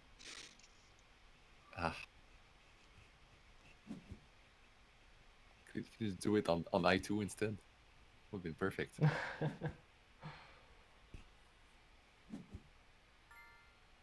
See, Eric gets it. We're buddies. We're colluding this game. Yeah, but when you schedule these open tables, Aaron, what you really meant is like we're playing like diplomacy, right? Like collusion and negotiations are an active part of the game. Yeah, exactly. Yeah, this whole witches alchemist scheme was all part of the plan. It was discussed beforehand. Yeah, and, I say they're open hand, and then really the format just is like it just depends on the personalities around the table, right? Like, yeah. Yeah. I mean, some of the open table games I've played and seen, right? It seems like open hand just kind of means like you generally talk about what you're thinking and suggest things a little bit. But I think this was like a specific instance where us actually like kind of talking through that like slight negotiation. Like I think we potentially came to the correct result for both of us, right? Right, like, right.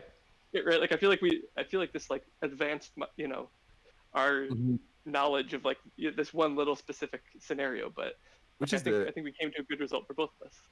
I mean, yeah, which I think it's the goal here. Like how, like now we've seen that this wacky opening with Alchemist, it can work if you get G6. I think generally if I get G6 here, my game is pretty good even without Earth 1.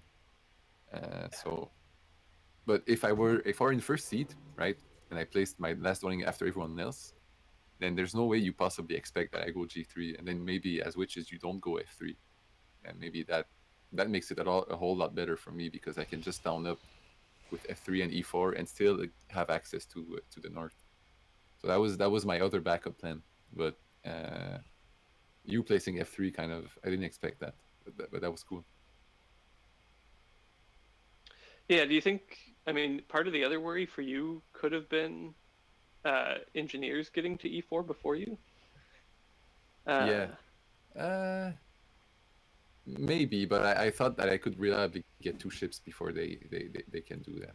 So because engineers started with the spade, so if they started like they open Earth 1, they spade F3.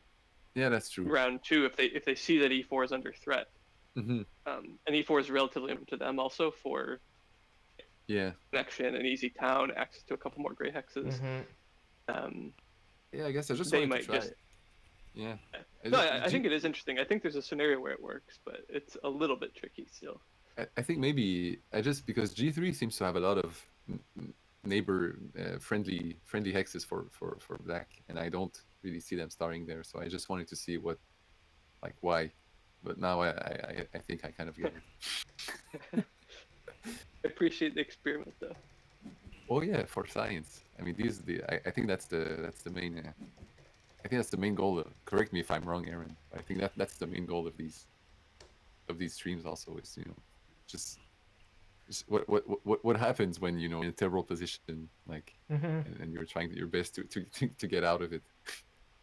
Yeah, for sure.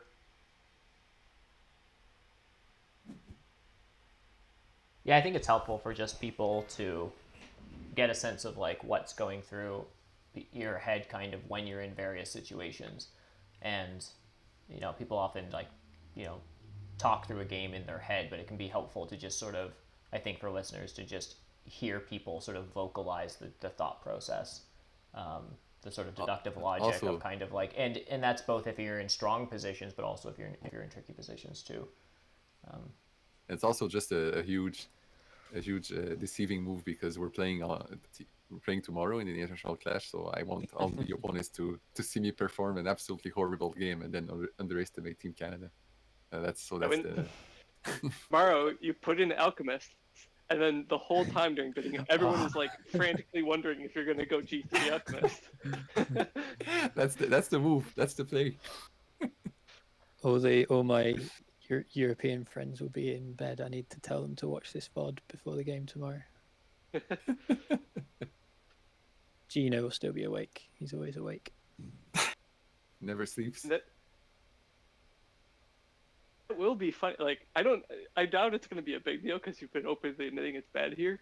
But if there's just the tiniest, slightest bit of doubt in someone's mind, Yeah. Someone overbidding witches just a little bit because they think that you might go G3 and they can go F3 then, right? Like, there's something, right? Like, you want to try to recreate this exact color matchup.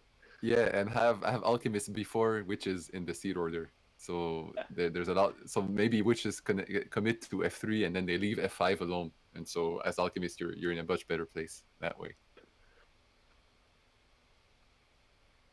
Nah, I'm just kidding. But I do think that this sort of thing can happen. It's like Bizzle was talking. Him, like him actively displaying a part of his playstyle, which is retaliatory and aggressive. I think that eventually does have a slight impact on how people perceive games when he's playing in them, I think. Yeah.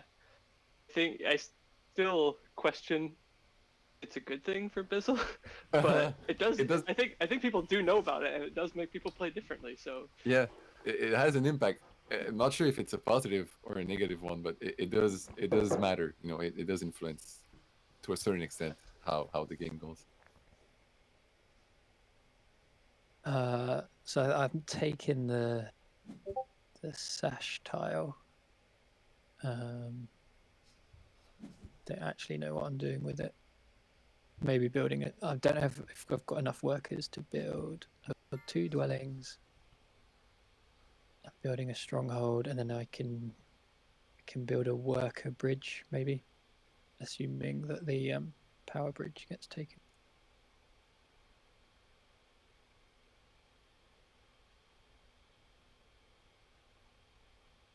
It's not a particularly efficient scoring, but it's maybe the best I've got.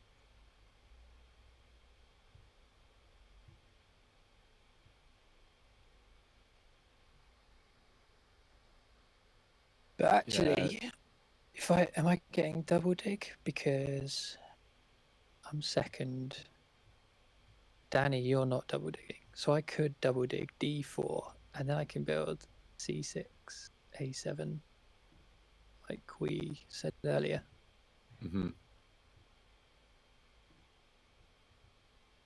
Maybe, yeah, because like when you think about it, it's with the D4 hex. You have 1, 2, 3, 4, 5 open hexes with 1 shipping. Yeah. So I mean I know you don't have Earth 1, but I guess that's still something, right? Yeah, still 2 points. Is there anywhere I can go that I could get? Collusion is in effect. But do you want to do you want the coins instead? and try to risk for a bridge later on? I guess that's the question. No.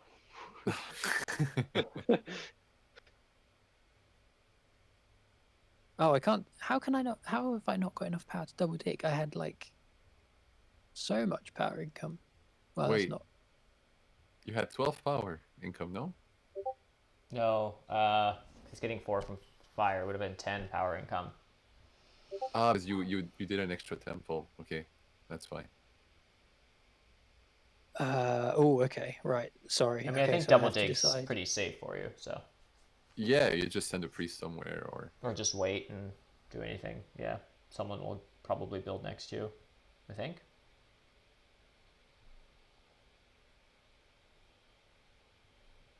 Yeah. Who does build next to me? I actually don't know. Danny on H4 at some point. some point is the correct word for it. Might not be this turn. Especially what I've just said.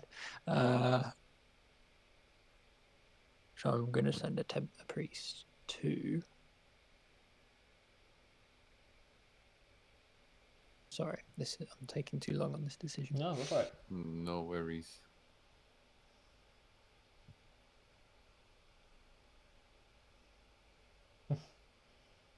I'm going to send it to fire because presumably there's going to be a few fire 2s flying around at the end of this game. Fastest move I've ever made in my life.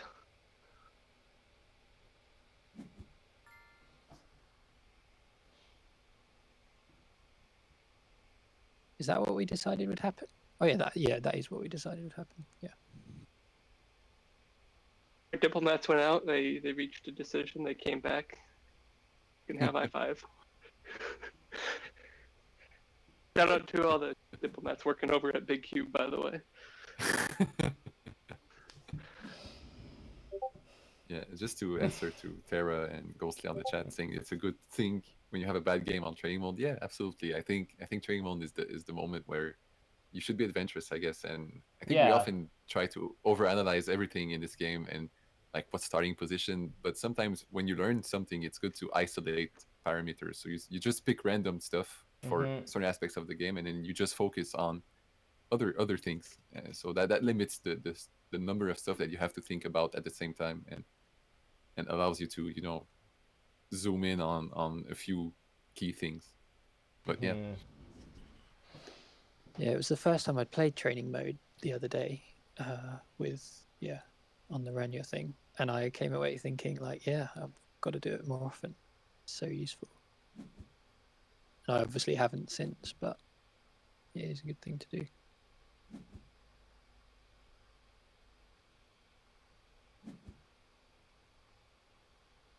I am gonna.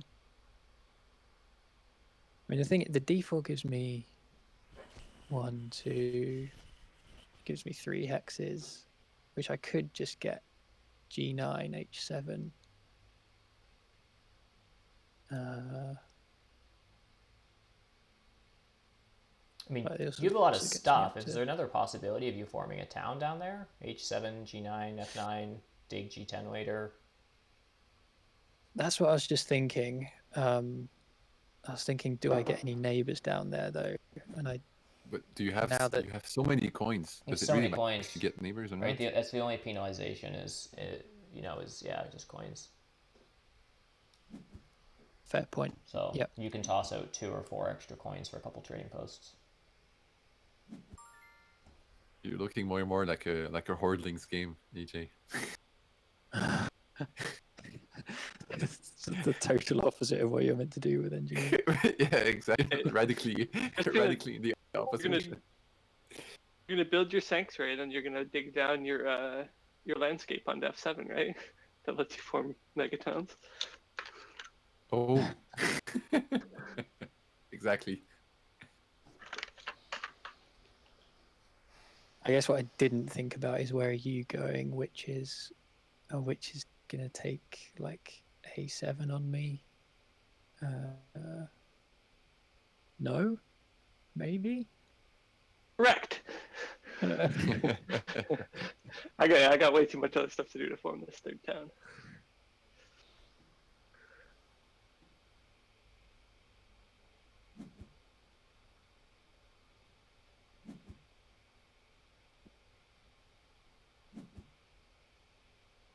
Again, the other thing I learned is I think, yeah, the big difference between someone at, I guess, my kind of level and someone at a higher level is just that ability to look at what other folks are doing and know what their plan is while playing your own game, and I just struggle with that.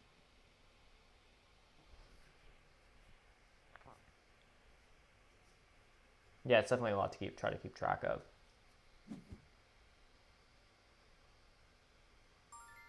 Do I want that? 3 for 2. I think yes. Yeah. Which means I probably shouldn't have given it to you. Put me in a tricky spot, Danny. Yep. Tricky spot avoided. So the tricky spot was, I obviously want him to build on A2 because then I could get 2 free trading posts. But as soon as he builds on A2, A1 is under threat. Mm-hmm. And he would really like A1 so that he doesn't have to do a bridge town. Do A1, A2, B2, C3. So yeah, very weirdly, I had to build an expensive trading post. Yeah.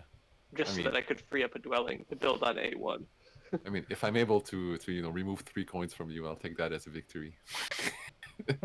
For everything that's happened. I think it would just be better for you. Like, it would just be pretty good for you to avoid a bridge. Yeah, it would. That is true. Given that nomads still want a bridge, like engineers could easily bridge, but right, like given that bridge pressure is so great, I think. I'm kind of counting my workers, and I don't know if it's possible to me to absolutely dig through A5 and A4 for the other town, but it's probably too expensive. A5 and A4. Whoa! That's my backup if I get bridge blocked. Fine. That's my pass on to the big building and get a stronghold if I get bridge blocked.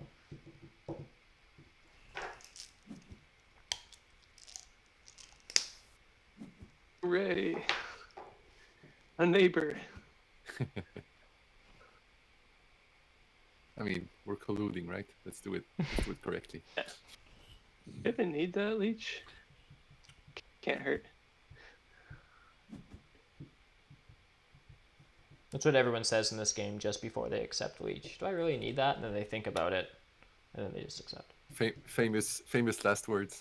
when you're one coin short at the end of the game for whatever, upgrading ships or connecting or your third town, and you look back at that leash you didn't take earlier in the round, and you're just so mad at yourself. I think Ryan said on a stream recently, like, I remember him saying, like, you lose more games by not accepting those 2-for-1s and 3-for-2s. Yeah. A little bit before the end. Then you will, like, win games because, like, oh, I beat you by a point because I didn't accept that 3-for-2 leech in round 5. That's a very nice way of thinking about it, actually.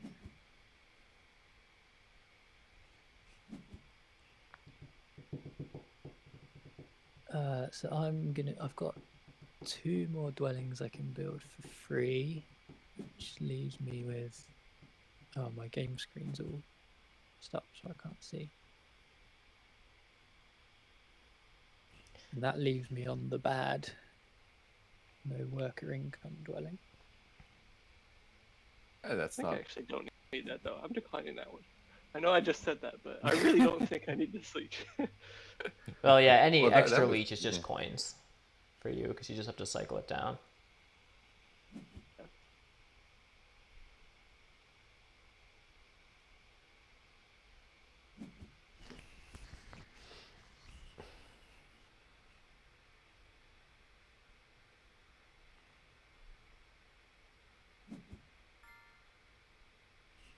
another interesting thing is I was maybe supposed to take water 1, just because I think there's a chance that I can get 3 towns without Fire 2? without fire 2. The chance of it, maybe not. I'm just gonna have a lot of leftover resources, I think, and does that then involve a stronghold on E4 or just an expensive TP on D1? I think a stronghold on E4 would be how I would get it done. Hmm. It's stronghold on E4, and then 3 trading post town. Build another trading post on A1, and then I dig I4. Yeah. So I could get it done, and I might have the resource support because I do have a lot of stuff. Well, maybe not. That is a lot of extra. But point being, like now that you didn't accept that leech, maybe you don't have enough. Yeah. The other idea would be like if it's a tie or close, I usually take water 1, just because you can take air 1 later, right? If you build a bunch of trading posts and then take an air 1 in round 4 because you have the extra resources, well then you got both and you get the resource for them. But if you take air 1 first and then you try to build a temple as your last action because you have leftover resources, like taking water 1 doesn't do you anything. Yep. Yeah, exactly.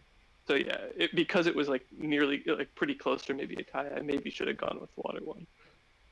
Yeah, I guess it denies it to someone else, but I think no one else. That factor isn't really at play here. I think. In this case, air 1 is the thing that that I denied you. Oh, that's fine. It's okay.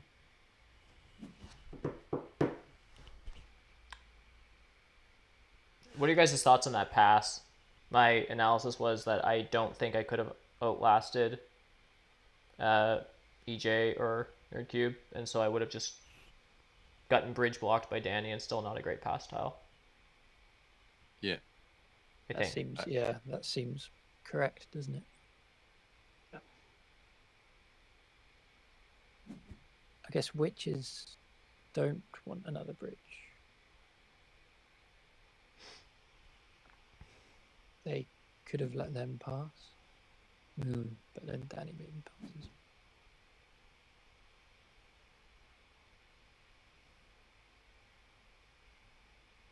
Which means that I think I'll get 0 points this game from pass tiles, which doesn't seem great.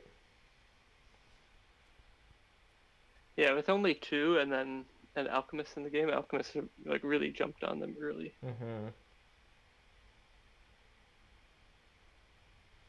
Can I get including in the first round? Right. Yeah. So who's passing first out of witches and alchemists?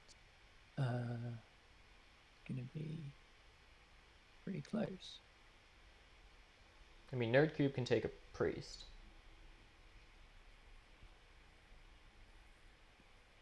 Which is good for me because I can probably outlast. And then what do I do while I'm outlasting?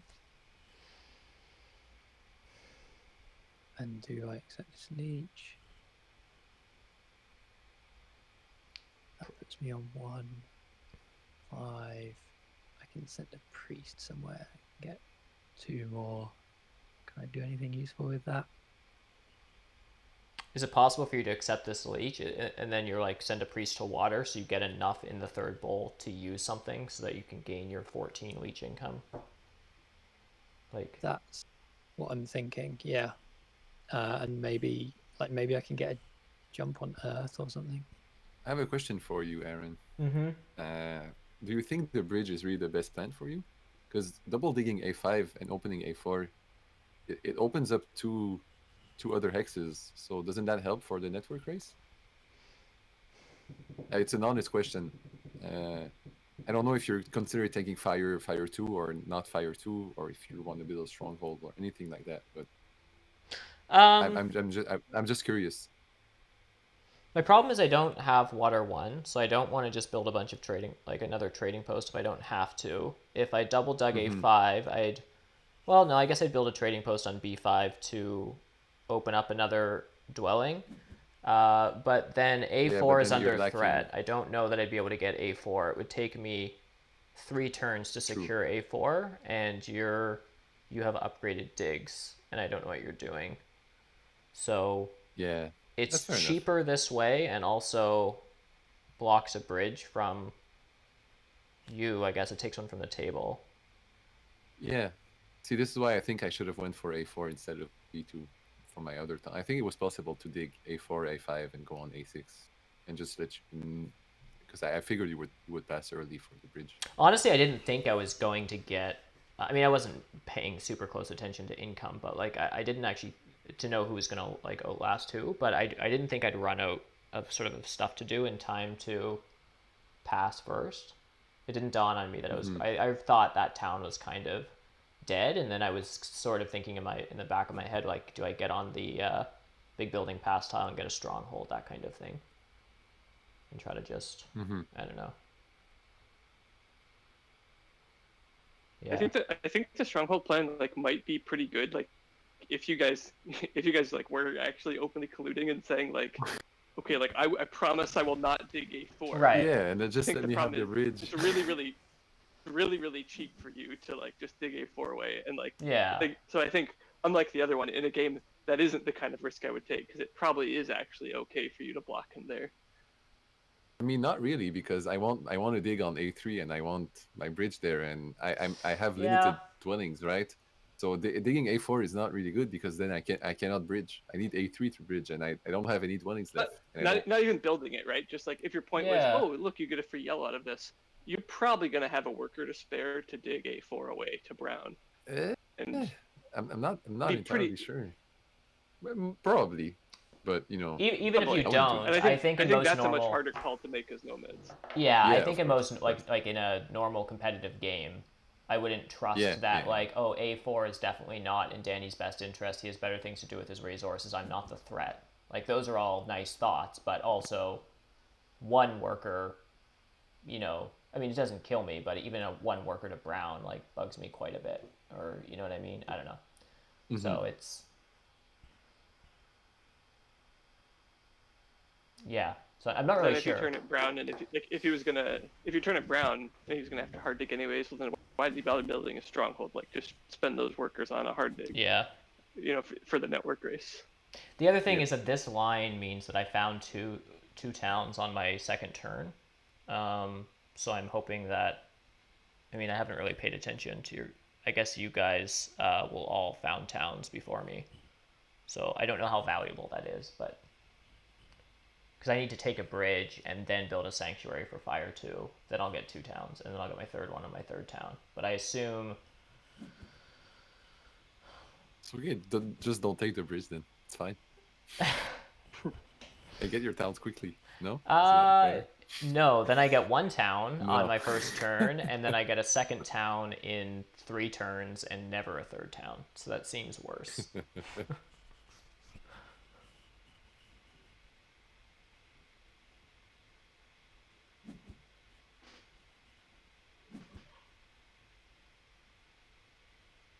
I was kind of hoping in the first round that also that nomads open stronghold, and then witches might value E4 over G6 as their dig in the first round. That was also one of my, when I didn't take G6 right away, I thought about that. I thought that you'd rather secure E4 than G6, but that was our negotiations though, nomads, the nomads family brought to the table that they were going to build a temple.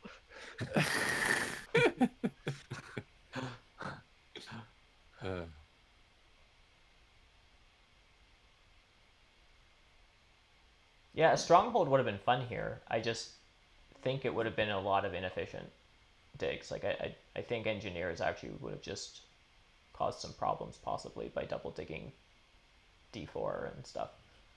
Yeah.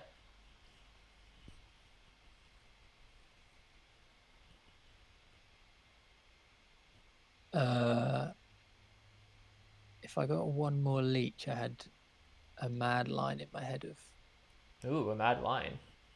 taking workers and building my sanctuary this round, and then taking like water 2. Mm-hmm. It's kind of ironic to say that if I had more leech or more power when you have like 12 power income, like 14 actually right now. I had to commit, and I took a 4 for 3. Yeah. And then I ended up short, and now I'm just gonna overflow. But you had to burn down to 6 power to get the double dig also first round. So Yeah, yeah. So yeah, that's not happening. Nerdcube. I wonder, given your position here, as you know, as generating like 12 power income for like 3 or 4 rounds, I wonder how valuable was that double dig, given that you had to burn so much power. Yeah, it's I'm interesting. not entirely sure how. I think it's still worth it, but given your game plan, I don't know how much more you could do with having like 10 or 11 tokens instead of 6, given that you're generating all this power income. Yep. Okay, how badly do I want to outlast here? Could take the workers. But I don't even think that tunnel tile is just 4 points for me. Yeah, Yeah, you're fine with this. Coins, yeah. You're fine with the spade, right? I only have 1 action left, really. There's nothing I can do. No, sorry. As in, no, I only had 1 action left. Yeah, you're out of action. actions. I can do now. I'll point out too that I could convert to a worker, and build 1 more dwelling, and it is a dwelling round. But I really need to have a dwelling free to build C1. Yeah, or else I might just smack you. Break our treaty. Okay, fine. You guys can handle that. See, that's the kind of thing I wouldn't have thought. Someone's asking if there's fire 2 pressure here.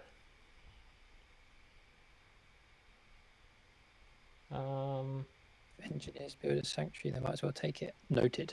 Thank you, chat. I don't think so, only because Danny, you're not interested in fire 2, really, are you? Well, now that I'm not getting the bridge, no. Right. So I guess by taking the bridge, it relieves fire 2 pressure, yeah. Bridge is extra important for you then, Aaron. Yeah, exactly. Well, I might take fire 2 just to get tempo on towns. I mean, that's a possibility, but I don't see myself doing that. No, I don't think Probably you need to do that here. Yeah. That was kind of a joke, but meaning I would appreciate it if you wouldn't. What's most useful for me here? Like, I've got no idea what I'm actually doing next Probably round. not worker power, although there's a worker on it. The power is useless. 2 coins to add to the collection. I'm wondering if it's actually the priest to try and but there's not many slots left on the cults, is there? Yeah, I'm not winning any more than I am at the moment. You and I fighting over 2nd place on air, maybe. That's all that. So worker and a coin. 16 power income. That's so. I think that's the highest I've ever seen. It's a lot, yeah. Maybe only swarming stopped that. But yeah. I was playing with a friend today, and swarmlings had 25 power income or something. They were like at 8 or more in the fire round, in the dwelling round that gives like power income as a code. Yeah, that must be the case. I think they passed on the ship scoring or something towards the end of the game, and yeah. Probably had air 2 as well, maybe. Or not even with air 2. And yeah, that's the other thing we were talking about, is what is the maximum you could ever possibly get, and it's something like 28. I don't know. Can't remember. Dear God. See coins take coins, or not necessarily. See race to good towns and take good towns. So at 23 coins, I'm not going to sit here and do the math, but I'm going to assume that I probably don't want a coin for a point. Yeah, I think that's a fair assumption. Is that fair? Nerdcube, if you're in my shoes, I'm thinking decline. I'm just going to decline and then I'll ask you. But like, what are your thoughts there on that? Like, if I don't want to do the math, I have 23 coins. I don't want to sit here and count out my whole turn. Like, I just want to make a decision. And the biggest thoughts would have been alchemists can't afford coins. Engineers probably don't want coins, and right. So you could have gotten coins if you accepted that power. Right, which I would have at least made it a wash with resource points or something. Yeah, fair enough. Are you getting leech from someone here? Are you getting like another source of leech here? Me? Yeah. Oh, I was just offered a 2-for-1. I actually didn't pay attention to where it. Oh, it was from nerdcube building a sanctuary. Okay. The same 2-for-1 you were. Oh, you weren't offered it because you have a full power bowl.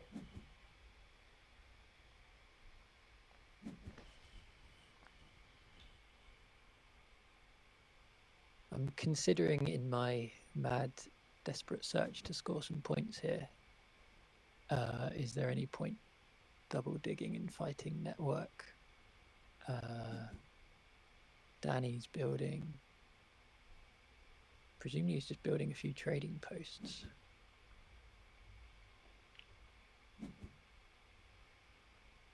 But he can obviously easily put down a few dwellings somewhere. Yeah. Let me have my 3rd place, man. Please. let me have those 6 points. Save my dignity a little bit.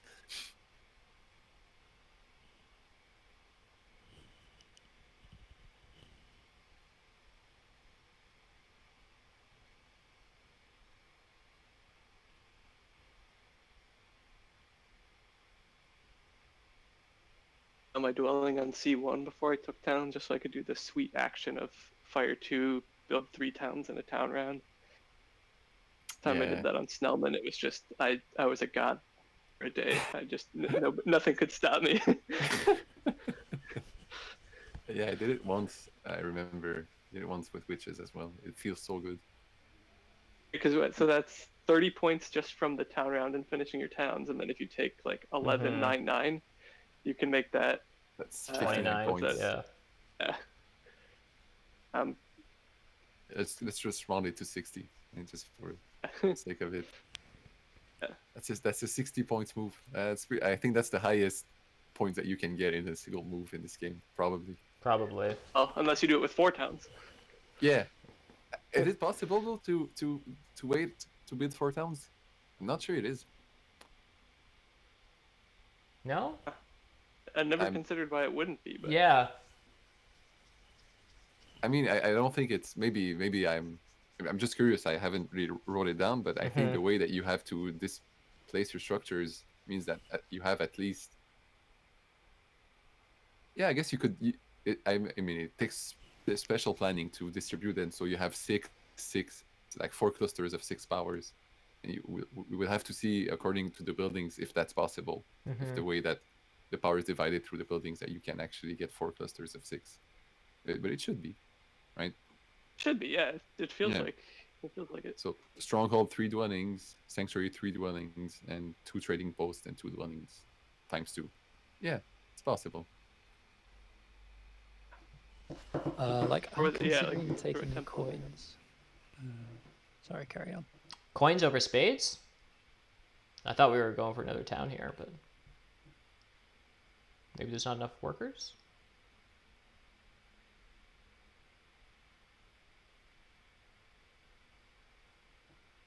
I don't know. I don't know. Like if you dig G9 and G10, you need a sanctuary on G4, and then you need like a worker town, and I don't know how you get out another dig. Maybe you don't have enough workers. I can't build like trading posts and stuff really.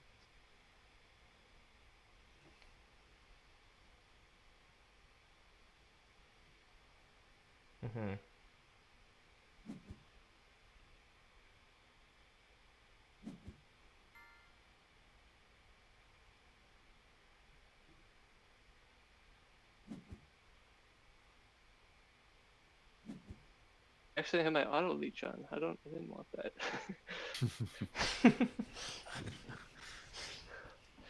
I have to choose a favorite title. Sorry, everyone. All right, okay. Here comes another long decision. Again,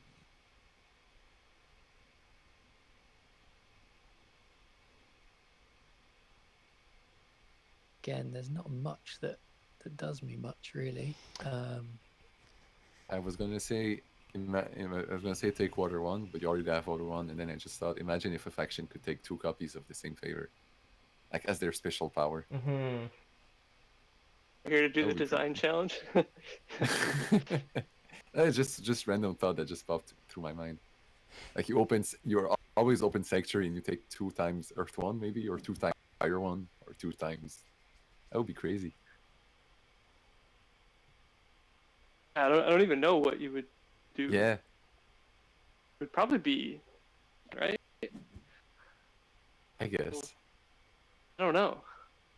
Because I guess what I'm thinking is like, okay, if you would take double econ, is that too much econ? Or if you're opening Sanctuary and taking double econ, is that too much econ? If you're opening Sanctuary and taking double Earth, double Earth 1, is that too many points? And if you're just doing one of each, well, that you can already do that. Yeah, exactly.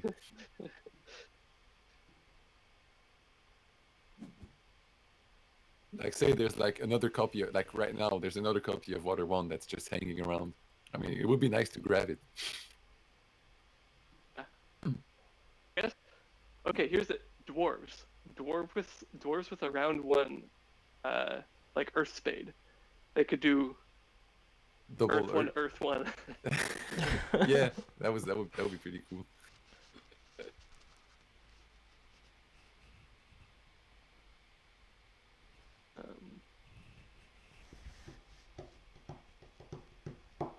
Oh man, all the good towns win. What happened? I got stuck with priests and partly why workers. I just sort of. But I guess the coin town for the coin town for me, I guess it's kind of like an 11-point town at this point. Yep. So I actually feel bad taking that.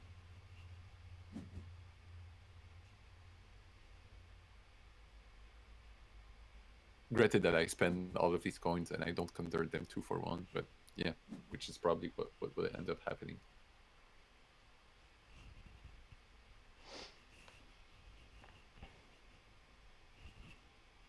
Danny, how do I beat Eric on network here? How do you beat Eric on network? Yeah. I mean, it's probably not that hard, but I have more stuff than him and 1 less structure. You should have went with the strong. You should have went with. Oh, come on! It wouldn't give you the the bridge. bridge. Yeah, okay. I need some unbiased advice here. Well, I mean, you want to get down to 15, right? Basic probably. I don't know if Eric will be able to get down to 15. So I need a temple, 2 TPs, and 2 dwellings. A temple, 1 TP, and 2 dwelling. Oh yeah. So that's 2 for 6. Right. That's 6 workers. There's a worker town left. He has 1 free, so he needs to, because he has 2 free hexes. But he needs to dig on C1, and then he needs to build on either H1 or G9. So he doesn't need 2 digs. He just only need 1. And so I guess that's 3 workers. That's 2. The spade in hand. A spade in hand. Oh, you have a spade in hand. Okay, so it's probably getting to 16, I would say. 15. Sorry. So I guess you could tie him, but beating him, I don't think that's possible, given that you would need to reach 16. One other way you could think about beating someone network is actually preventing their network, but there's no really efficient way for you to dig out one of his hexes because they're also expensive for you, and you don't have upgraded digs or something like that. I'd need to. There is an efficient way. The efficient way is you go to alchemists and you go to engineers and you say, "Hey guys." I was just gonna say you just need to hire an alchemist for that. Yeah, I guess. But I'm not. I mean, if this were diplomacy, which could be an interesting variant of Terra Mystica, I might say something like, "I'll go stronghold and give you the bridge, so long as you don't touch A4 and you also commit at least 1 worker to one of his hexes." Mm-hmm. But even if I dig out reputation between games, like how, being incredibly trustworthy might be very valuable, but sometimes maybe being too trustworthy and like not ever breaking your alliances, maybe you don't get that edge that you need sometimes. Well, there's like this funny little paradox, because the value of being trustworthy when regarding your opponents is so that they trust you, so you can stab them in the back. So It's like you're gaining something only to just lose it right after. So you got to find that sweet spot, in the middle. Got to stay in the middle. You can get reputations for stuff though, right? Like Eric has this reputation for always jumping to the 30 faction. And then I think that maybe affects how people bid against you. Yeah. I do wonder. I do wonder that. It's made me more recently, not bid as aggressively. Like if I do want the 30 faction, I don't bid people down as aggressively as I might have before. Knowing that I have a little bit of a reputation of like, okay, they might see through my bluff. Like, I mean, I'm not always bluffing. Like I'm not always like I'm usually just like bidding on a faction that I think is good, and then at some point I'm like, oh dang, I think taking 20 points here is just also really good. Mm-hmm. Yeah, for sure. You can kind of get that. Yeah, you can inadvertently build that reputation, but maybe it's not the worst thing to have. Yeah. What we could do is I can dig out H1, right? And then engineers could dig out G9. And so I guess that would take care of the open green hexes. But is it worth it? That's what I'm saying, but... And the worker towns win? I kind of wanted a worker town. You can have your favorite. It's a power town. Yeah. I mean, I might That just power want the power town town. Give you workers. You wanted the action. Yeah, I guess it's just a 1 point worse worker town.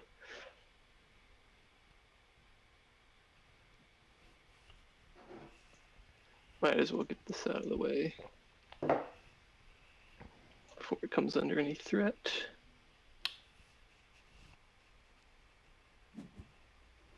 I am considering taking the workers though, just to score some points from advancing digging.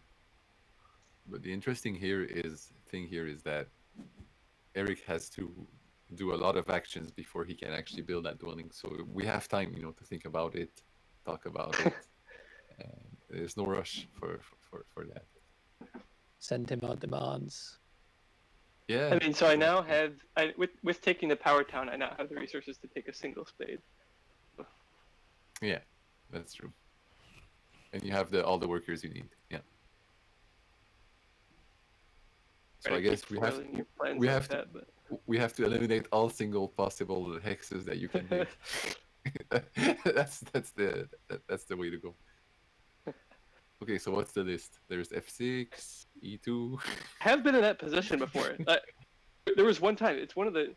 It's very memorable for me because it's one of the times where I felt cooler, where, like someone had the resources, 3 workers to like single dig and get down the last dwelling, to time out network. But there was only a single location they could single dig, so I used my workers to like dig away that hex, so that everywhere that it was possible for them to build was a double dig. It just felt so cool, like it's gonna be like once in my life, but I seized the moment. Yeah. So, but yeah, you have E2, you have F6, and you have pretty much it, right? E2, F6, and G2, yeah, which are all single. I can take care of E2, A5. Oh yeah, you're on B4. That's true. That's too much. We can't stop it. Someone could take the single spade. Yeah, that's what I'm thinking about actually right now. Because otherwise, you're building a temple for something, a trading post, taking a single spade, getting another dwelling. And I mean, you want a single spade, Aaron. Maybe. Otherwise, but I have a bunch of resources, and I'm trying to figure out the best way to get points from them. And there's this crazy thing where I only need to upgrade ship once. So I actually upgrade ship once, upgrade digs twice, do a single worker dig and 2 dwellings. And then am 1 structure short of network. Yeah, but you could upgrade ships and right now, and I don't think Eric will risk taking a single spade without having his dwelling free. I mean, I guess so. So that leaves you time to single dig G7 and build I7. I guess. So you're giving him a choice. I guess either he takes it now and risks and he has to figure out where does he place it so it doesn't get blocked. Well, it's not that hard for him. He just like digs like E2 or something. Like, I'm not gonna get over there, and are you really gonna invest a worker just to give me points? Like, that doesn't really make sense for you. It doesn't actually. Yeah. So single. The other thing So at I this guess- point, like, to this point, is it advancing digging? I don't even know. I could advance digging twice. Is that just more points for me than doing this temple trading post dwelling thing? Probably is when we think about it. That's just 12 points there versus like trying to get a 6-point swing on network. Yeah, I don't know. I think the answer is that it is more points to just advance my digging. Now I can take a temple earth 3, so that makes up, right? Okay, so doing the math a little bit, I take a temple for earth 3. I still probably get beat on earth anyways. Probably. Because Aaron's got a cult step and priests and stuff. Some points on alchemist, right? That probably nets me 2 points there. Maybe even 4, because engineers could pass me on earth. Right. Then I build a trading post. The trading post doesn't do anything for me. It's no points because I don't have water 1. And then I build the dwelling. That's 2 points. You could take water 1 though. Maybe that's more. I mean, it's still there, right? I think that's earth 3 would be guaranteed 3 better. points. Yeah. So point being, so that's like, I think it's about like 6 points or so, like of, like cult and, water 1 and then building the dwelling, right? It's like 5 or 6 points there. And then a 3-point swing on network. Well, 3 points for me on network plus a 3-point swing with someone else. So I could do that, or I could just get 12 points on everyone. And I think 12 points on everyone is the play.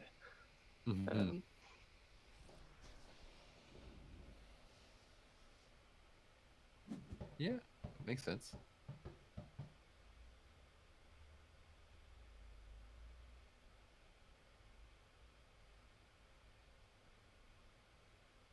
Thing he said to have missed a round 6 town game on Fjords. I didn't quite get the 4 towns, Ryan. That's the only thing I'm sad about. Only 3 town witches. What a bummer, right? Yeah. Yeah, I'm still trying to work out how to score, and I think advancing digging is my best bet. Take the workers and do it twice. Yeah. So why didn't you take the workers, Eric? It doesn't really change a lot, but I don't know. Doesn't change much. And maybe leaving engineers the workers and giving them that advanced dig line means that I get an extra point on Earth. I don't know. Yeah, no, that's fair.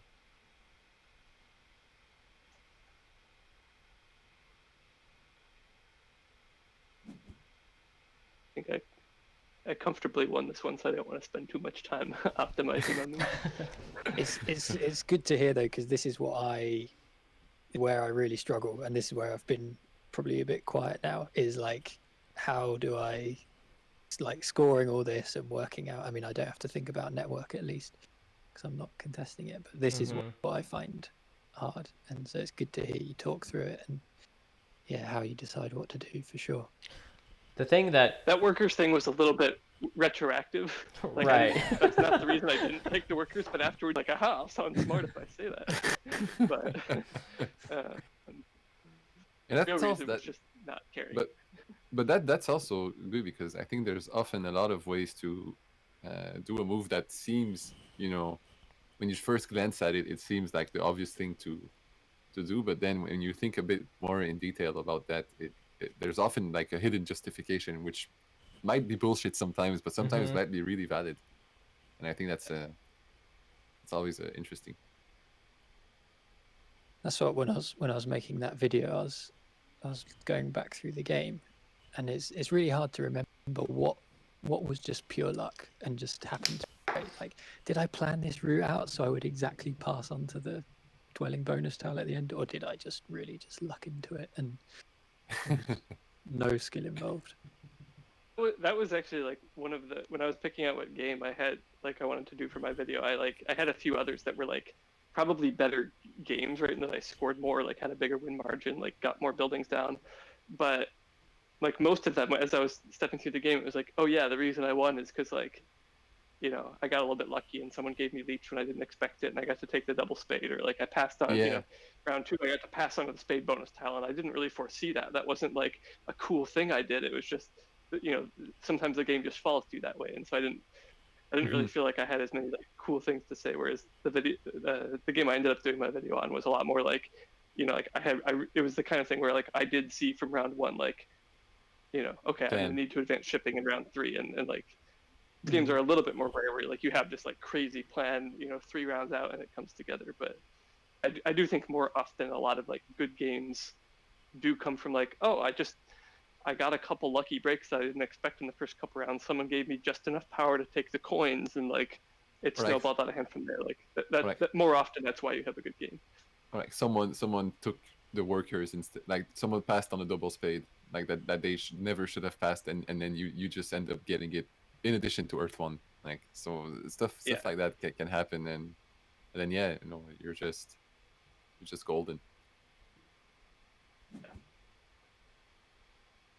Like I feel that when these games have like a super high margin between the winner and the other players, it's often more an indication that some of the other players made a lot of mistakes rather than the one that won made like the best plays. I think it's not always that, but and I think if everyone at the table is good players, they're like they should be relatively good at evaluating auctions. But then it's if someone does unexpected after the auction, then like I did. What hex you should have taken in the first round? What was it? I don't know. It was something with the 6 in it. Something with the agent, right? It's like the 7th letter and the 6th number. I think that was the one, but I'm not quite sure. So witches have passed. I'll say EJ. The fact that you put up 104 points in the main round, pretty cool. Yeah. And it's 2 I cults. like your game. Yeah.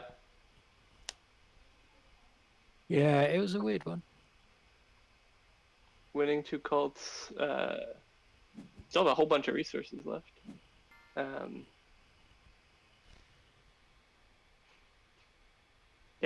This was a pretty cool game from you. And I really like the Nomads game as well, I'll say too. Like this was kind of the game we expected to be played by them. I think you played it well, Aaron. Hey, you did cool stuff from a weird spot. You advanced your digging in round 2. That's all I'll say about that. Danny's held to a higher standard than us. No, that's not true. I tell you, it's all a master plan for tomorrow. You'll see people being scared. It'll all work out. You're gonna come play the greatest Alchemist game of all time on this map, and you'll just be laughing for the camera. Everyone's gonna expect a shitty game, and then boom, you just take it home. Who's playing tomorrow? Or who's piloting? It's Chris. So and you're playing. Or as we like to call him, the Kraken of the fjords. We're releasing the Kraken. What are the chances he's going to throw in Nomads? I'd say 110%. Yeah.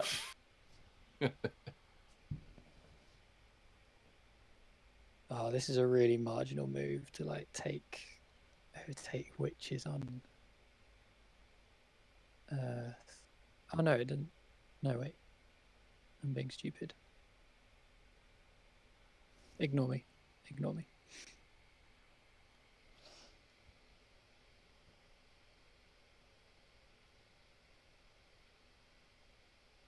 Imagine that somewhere like, because Chris Howe hasn't been playing a lot in the last few months. I like to imagine he's been like locked up in a basement somewhere in Canada, and you guys have just been throwing fish down to him and making him play Terra Mystic on an alt account, and then you're like, all right, Chris, it's time. It's time for fuel. We prepped him for a few. Exactly. Get him in that northern Viking mind state. And the US aren't playing tomorrow, is that right? Yeah, I think that's your. your bye week. Bye week. We were all like, everyone was fairly excited about Fjords. I was actually kind of the one who was saying like, I've not played much on Fjords. I don't know, like, I'd play it, but I don't, like, we were talking about what map we should nominate. I was saying like, I definitely just don't feel as comfortable on Fjords as some of the others, but I've been playing Fjords over the past few weeks. Like, I'm really liking it, and I'm a little sad we didn't nominate it, or at least aren't getting to play on it. Yeah. Yeah, I guess I just want to say, I love the International Clash. It was so good, that game. On, when was it? Saturday. That was a fun game. That was a super cool game. Yeah. It was a really good game. Like, I think it feels like there was a big margin top to bottom. Like, Stormlings did win by, like, I think it was 17 or something, but I do think it was like really close and came down to like a few key decisions throughout the game. And that's really cool, like, to see at a high level game, right? That like, I don't think it was a blowout in terms of like one team just massively misevaluating on it or anything. Like, I think it was a cool game, lots of blocking, like everyone up on the coins to rush water one was a really cool moment. Yeah, sure. It was like a great high level game, I think. And yeah, as Team Europe media guy, getting to in on those like 4 like big legends of Terra Mystica. That was very cool. And I think there's a future where, you know, everyone can hear the team chat maybe, or, you know, something where you can hop between Discord channels and in, because it's really cool to hear like how they. It's cool to have like, yeah, that also the Lizzie interviewing the team members and like reporting mid game. I think that added another cool dimension to the whole entertainment aspect of it. Go Team Europe. Well, I haven't watched it, but yeah, as a caster, I felt that it was a nice dynamic change. Oh, you were casting it, of course. Yeah, your casting was great, as usual. It was really good. I'm very jealous of like you having gotten to listen in on the Team Europe chat, just because I feel like I've played a lot of voice chat games with like, with I guess a lot of people from US and Canada, right? Like, we're in the same time zone, so we play a lot of games together. So I've talked with Danny and, you know, Chris a lot, and everyone from Team USA, but I have not played many voice chats with Halai or any, right, with like Zebok and TT Chong, and I played a few with Gino, I know, but like, it would be like, you know, those guys being the people I looked up to when I went to them, and it would be really cool just like be listening in and hear what they're talking about and be on voice chat and ask them questions and stuff. I still want to someday. So yeah, I'm jealous of that. I should have applied for Europe's media rep. That's awesome. Yeah, maybe.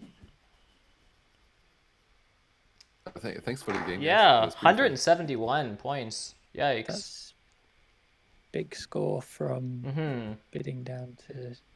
I started on 21. Okay. Yeah, thanks. Yeah, I think. Well, a couple things did it. Right, we talked about locations, and I got a bunch of leech, and I got a little lucky with that. But I also think the other thing I got lucky with was in round 2, I got to like send my priest to air, and then take the coins, and then take the priest. Like all of that wheeled back to me, and that let me end with temple, 2 shipping, and 7 dwellings at the end of round 2, which was just it's hard to lose a witch's game from that position. Like, yeah, that was a crazy it was open. Absolutely nuts. And this sort of double start here on F3, F5 really fueled that. I got an insane amount of leech. I was able to take the coins twice, which was able to fuel advancing shipping twice. And, right. Because when you initially started here, you sort of seemed to think that it was a bit of like a gamble or a risk. But sort of in retrospect, against this color matchup, do you see like how could have this gone really wrong for you? I guess Alchemists dig G6, and so it sort of throws off a town a bit. Alchemist could have dug G6. Alchemist could have threatened E4, and like potentially gotten there before me. Nomads could have opened Stronghold. Engineers could have not upgraded near me, and so, like, because they were the last upgrade, like gone, you know, over on the center continent with Nomads. Yeah. It's like I think there was a lot of ways that this like goes dramatically wrong. Right. I definitely did get a little bit lucky that like a lot of, you know, I mean, I don't think any of them were like massively fortunate things, right? Like I don't think any of them were like, oh my god, I can't believe that there's only a 10% chance that was going to happen. But it was a lot of things, you know, like even if there's a 30% Nomads go Stronghold and a, you know, 40% chance Alchemist dig G6 the first move. That should be All those 100%. things. That's 100. That's just that was just plain stupid of me. I had this plan and I just completely said, well, let me not do that. Why did you upgrade first? But You just yeah. wanted a bit more leech before you took. I was greeting for the double dig, honestly. Right, But, right. that was just too. I was never gonna get that, and I was hoping that witches prioritize E4 over G6, because I think, but that was a wrong calculation as well to do. So Right. I should just just took a not take the power tile, and just take the 2 workers or the priest or whatever. Actually, take the priest, and just single dig G6. Right. That should have been the play. But Now, if engineers, I forget how the first round exactly played out, but if engineers had just upgraded a trading post on G4, would have you had enough power then to take 2 double stig? Or would have it still I gone? was going to give. No, it would have gone to Witches. witches because they were in first seat. yeah, but I was hoping that if that happened, then maybe they still want Earth 1 instead. But I think I would have taken, if I were in his I shoes, see. I would have taken double dig. Yeah, I think And it's I'm witches. pretty here, sure yeah. Eric would have I as would well. have Maybe. taken double dig and fire 1. Yeah. Like always there, yeah. Right. So the only way that this works is if I one other thing might have been placing G3 and C5, maybe, or G3 and G8, and just not go G5 at all this game. Mm-hmm. What about Because- if you, I mean, I doubt it, just because it seems like this did give me a really good start, but if you had done the same starting spots, but just taken like the 2 worker bonus tile or the priest or something, right? Like, And you just part of your hard bad dig. start was losing G6. Yeah. Part of your bad start was losing G6, but part of it was also just having a bad bonus tile, right? You just had Mhm. 2 workers instead of 3 power. Oh my god, that's so much better, right? Well, I had 2 workers the following round, so either way in the first 2 rounds, I get only one time these 2 workers. So I'm not sure exactly what's the value of having them specifically in the first round over having them in the second round. Then you could have Even- taken a different bonus tile in round 2 that, like, maybe you get the spade round 2 or something, right? Like, point being, like, Yeah. your bonus tiles just started off on a bad track, and like, Mm-hmm. I did do 3 points out of it, but yeah, I mean that's not super good. Definitely. Mm-hmm. But I guess I was trying to think about a way of not getting locked in, because if I'm starting G5 and G8 or G5 and C5, or if I'm starting G5 at all, I think as Alchemist here, how do you, like, it's not clear that you still win the race to G6, and so it's not clear how you connect, because in this game. So I this is what I've been like trying to figure out. Like, maybe you have to go through H5 and I5, but then connect. I guess yeah, that that's the I5 way. was still an Yeah. option, wasn't it? If it wasn't for the bridge sort of Mhm. shenanigans, it was Yeah. still there. even if I dig D6 in the first round and block you in, there's still a pretty reasonable chance, like, if you just play the rest of your game normally and just say, like, okay, whatever, there's still a reasonable chance you beat me to I5. Yeah. Just because I'm 3 digs away from getting to I5 and I have a lot of other places to worry about. Especially without Tempship, I guess, in the game. Because then with Tempship, you could just maybe fly to I6, and once you're at I6, I have a lot of stuff to worry about before double digging H5 in the game as Alchemist as well. So Yeah.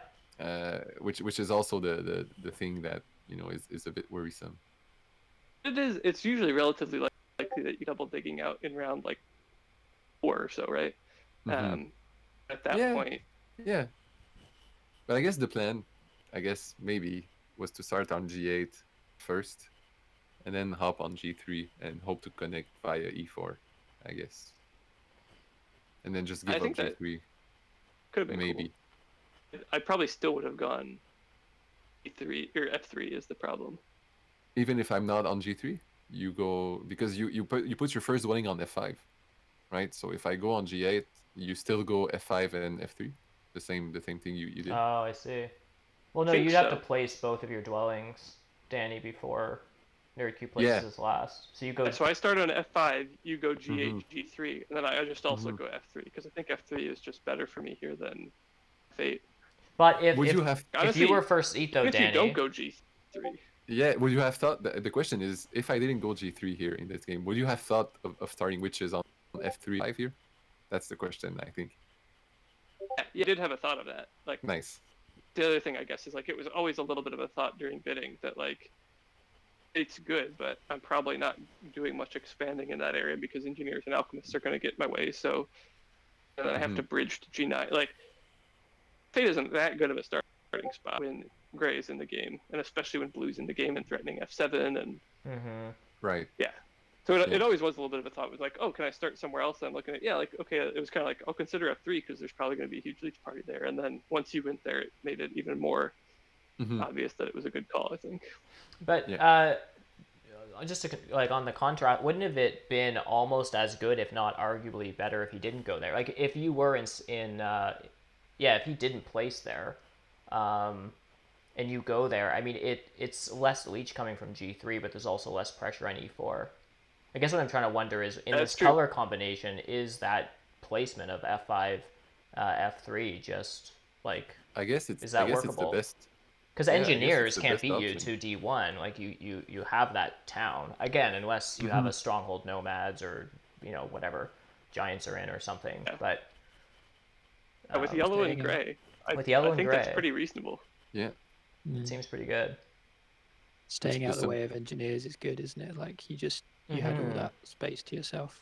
Because gray-green is one of those, like, terrifying combinations, at least, that I have just from so many bad experiences learning the game on base map. Just, like, gray-green is just, like, what, it just gives me shivers. So it's always really helpful to know, like, what are good responses to playing gray-green. Like, if you're in a game on Fjords and you're in this situation, dwarves are probably a different beast to try to handle for sure. But at least, if you're Orin or witches playing against engineers, it's just nice to have, like, sort of being able to see these sort of games played out just as, like, other options for how to play kind of safely. And I guess on this map, the way it's built, it's often the case that when you have, like, two neighboring factions, such as green and gray or whatever the option, one often just plays one side of the map and the other just plays the other side of the map, which is basically what happened here. Right. Because the map is much more easily splittable, let's say, than base map, I think. Right, for sure. Especially gray-green. Yeah. I mean, like when gray's on E8, like with gray being on E8, it does kind of like that's the much better spot to be on the center continent than F8, right? Like staking claim to that gray hex and getting all the greens and blues and grays around there is much better. So I can kind of say, okay, you take over there, and then this like nice like C2 B1 A1 stretch, the B4 hex, like there's a lot of good green territory over in the west. So just going over there, like I still had H1 that I didn't build on. I had another town option potential with like B4 A5 B3 B5. I could have taken advantage of. So I do think there's a lot of good green territory if you just stay purely in the west. So and I'm kind of surprised that you didn't. I was kind of surprised you didn't dig B5 at some point. I mean, it made sense once I saw like where you were carving out town spaces, but I thought that might have been a definite possibility for you, just based on where I was here. I think if you dig B5, you still have me as a neighbor, because then I just move the location of my sanctuary town and then try to like double dig C5 or something. So once I saw that, I thought, oh crap, this is sort of a threat here, because that gives you adjacency on two hexes. I definitely thought about it, but the two dig town of A1, B1, C2, C1 was just so good, and I only had to build one expensive trading post. So yeah, it was just kind of a like. And even if you have to build both of them, two digs is 6 power, so it's kind of the same thing. Yeah, fair enough. Yeah, that's interesting. Cool. And you have 11 coins left, so that's coins were not an issue. That was nice. Yeah, for sure. Yeah, that's where maybe I should have gone for an expensive town, like you said. I wouldn't have considered it, but yeah, that's something I can learn. Maybe there's a way. Yeah, maybe there's a way you could have engineered something, pun intended. Nice one. Nerdcube, do you have any streams coming up? I'm sure many people, those who are left on this, are aware that Nerdcube started streaming recently. You've had, what was it, one stream? Was it yesterday, the day before? Yeah, actually, so I did 2 days ago just to test. It was actually the game that you were streaming. Right. Arena game. So yeah, I streamed that as a test, so nobody was really watching, but there is a VOD up if anyone wants to watch. And then I streamed another one yesterday, which was a much worse game, where I took a 4th place. But yeah, I don't know exactly when I'll be streaming next.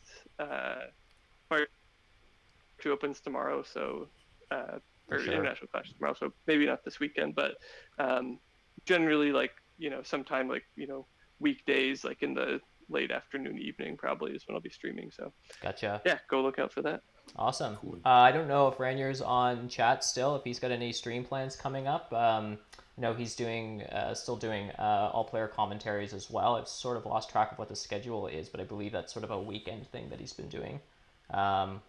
We were talking about doing one on Sunday. I don't Sunday. know if we finalized it yet, but right. I might be playing in one of those on Sunday. So. Oh, very cool. Very cool. We'll keep an eye out for that for sure. I'm sure anyone who's watching this is probably following Rainier as well on Twitch, so we should definitely check that out. Those are always awesome. And then, yeah, of course, just to make a final plug for International Clash. So once again, that's tomorrow at 9 a.m. Eastern time. I got that correct, right, guys? So. Tomorrow at 9 a.m. Yeah. 6 a.m. Pacific. 6 a.m. Pacific. Oh, beauty. Maybe I'll catch the end of the game when I wake up. Yeah, that's right. Well, cool. Well, this was a lot of fun. I want to thank you guys for coming on and playing through this. I realize these always go a little later than expected. Any sort of final words from any of you guys before we wrap things up? Yeah, you need G6. That's all I'm gonna say. You need G6. Okay. Fair enough. Yeah, I'll just say thanks for the game. Like, it was cool to play with. Yeah. You good players, good guys, good game. It was nice chatting as well. So yeah, that was fun. Yeah, always a pleasure to have you guys on.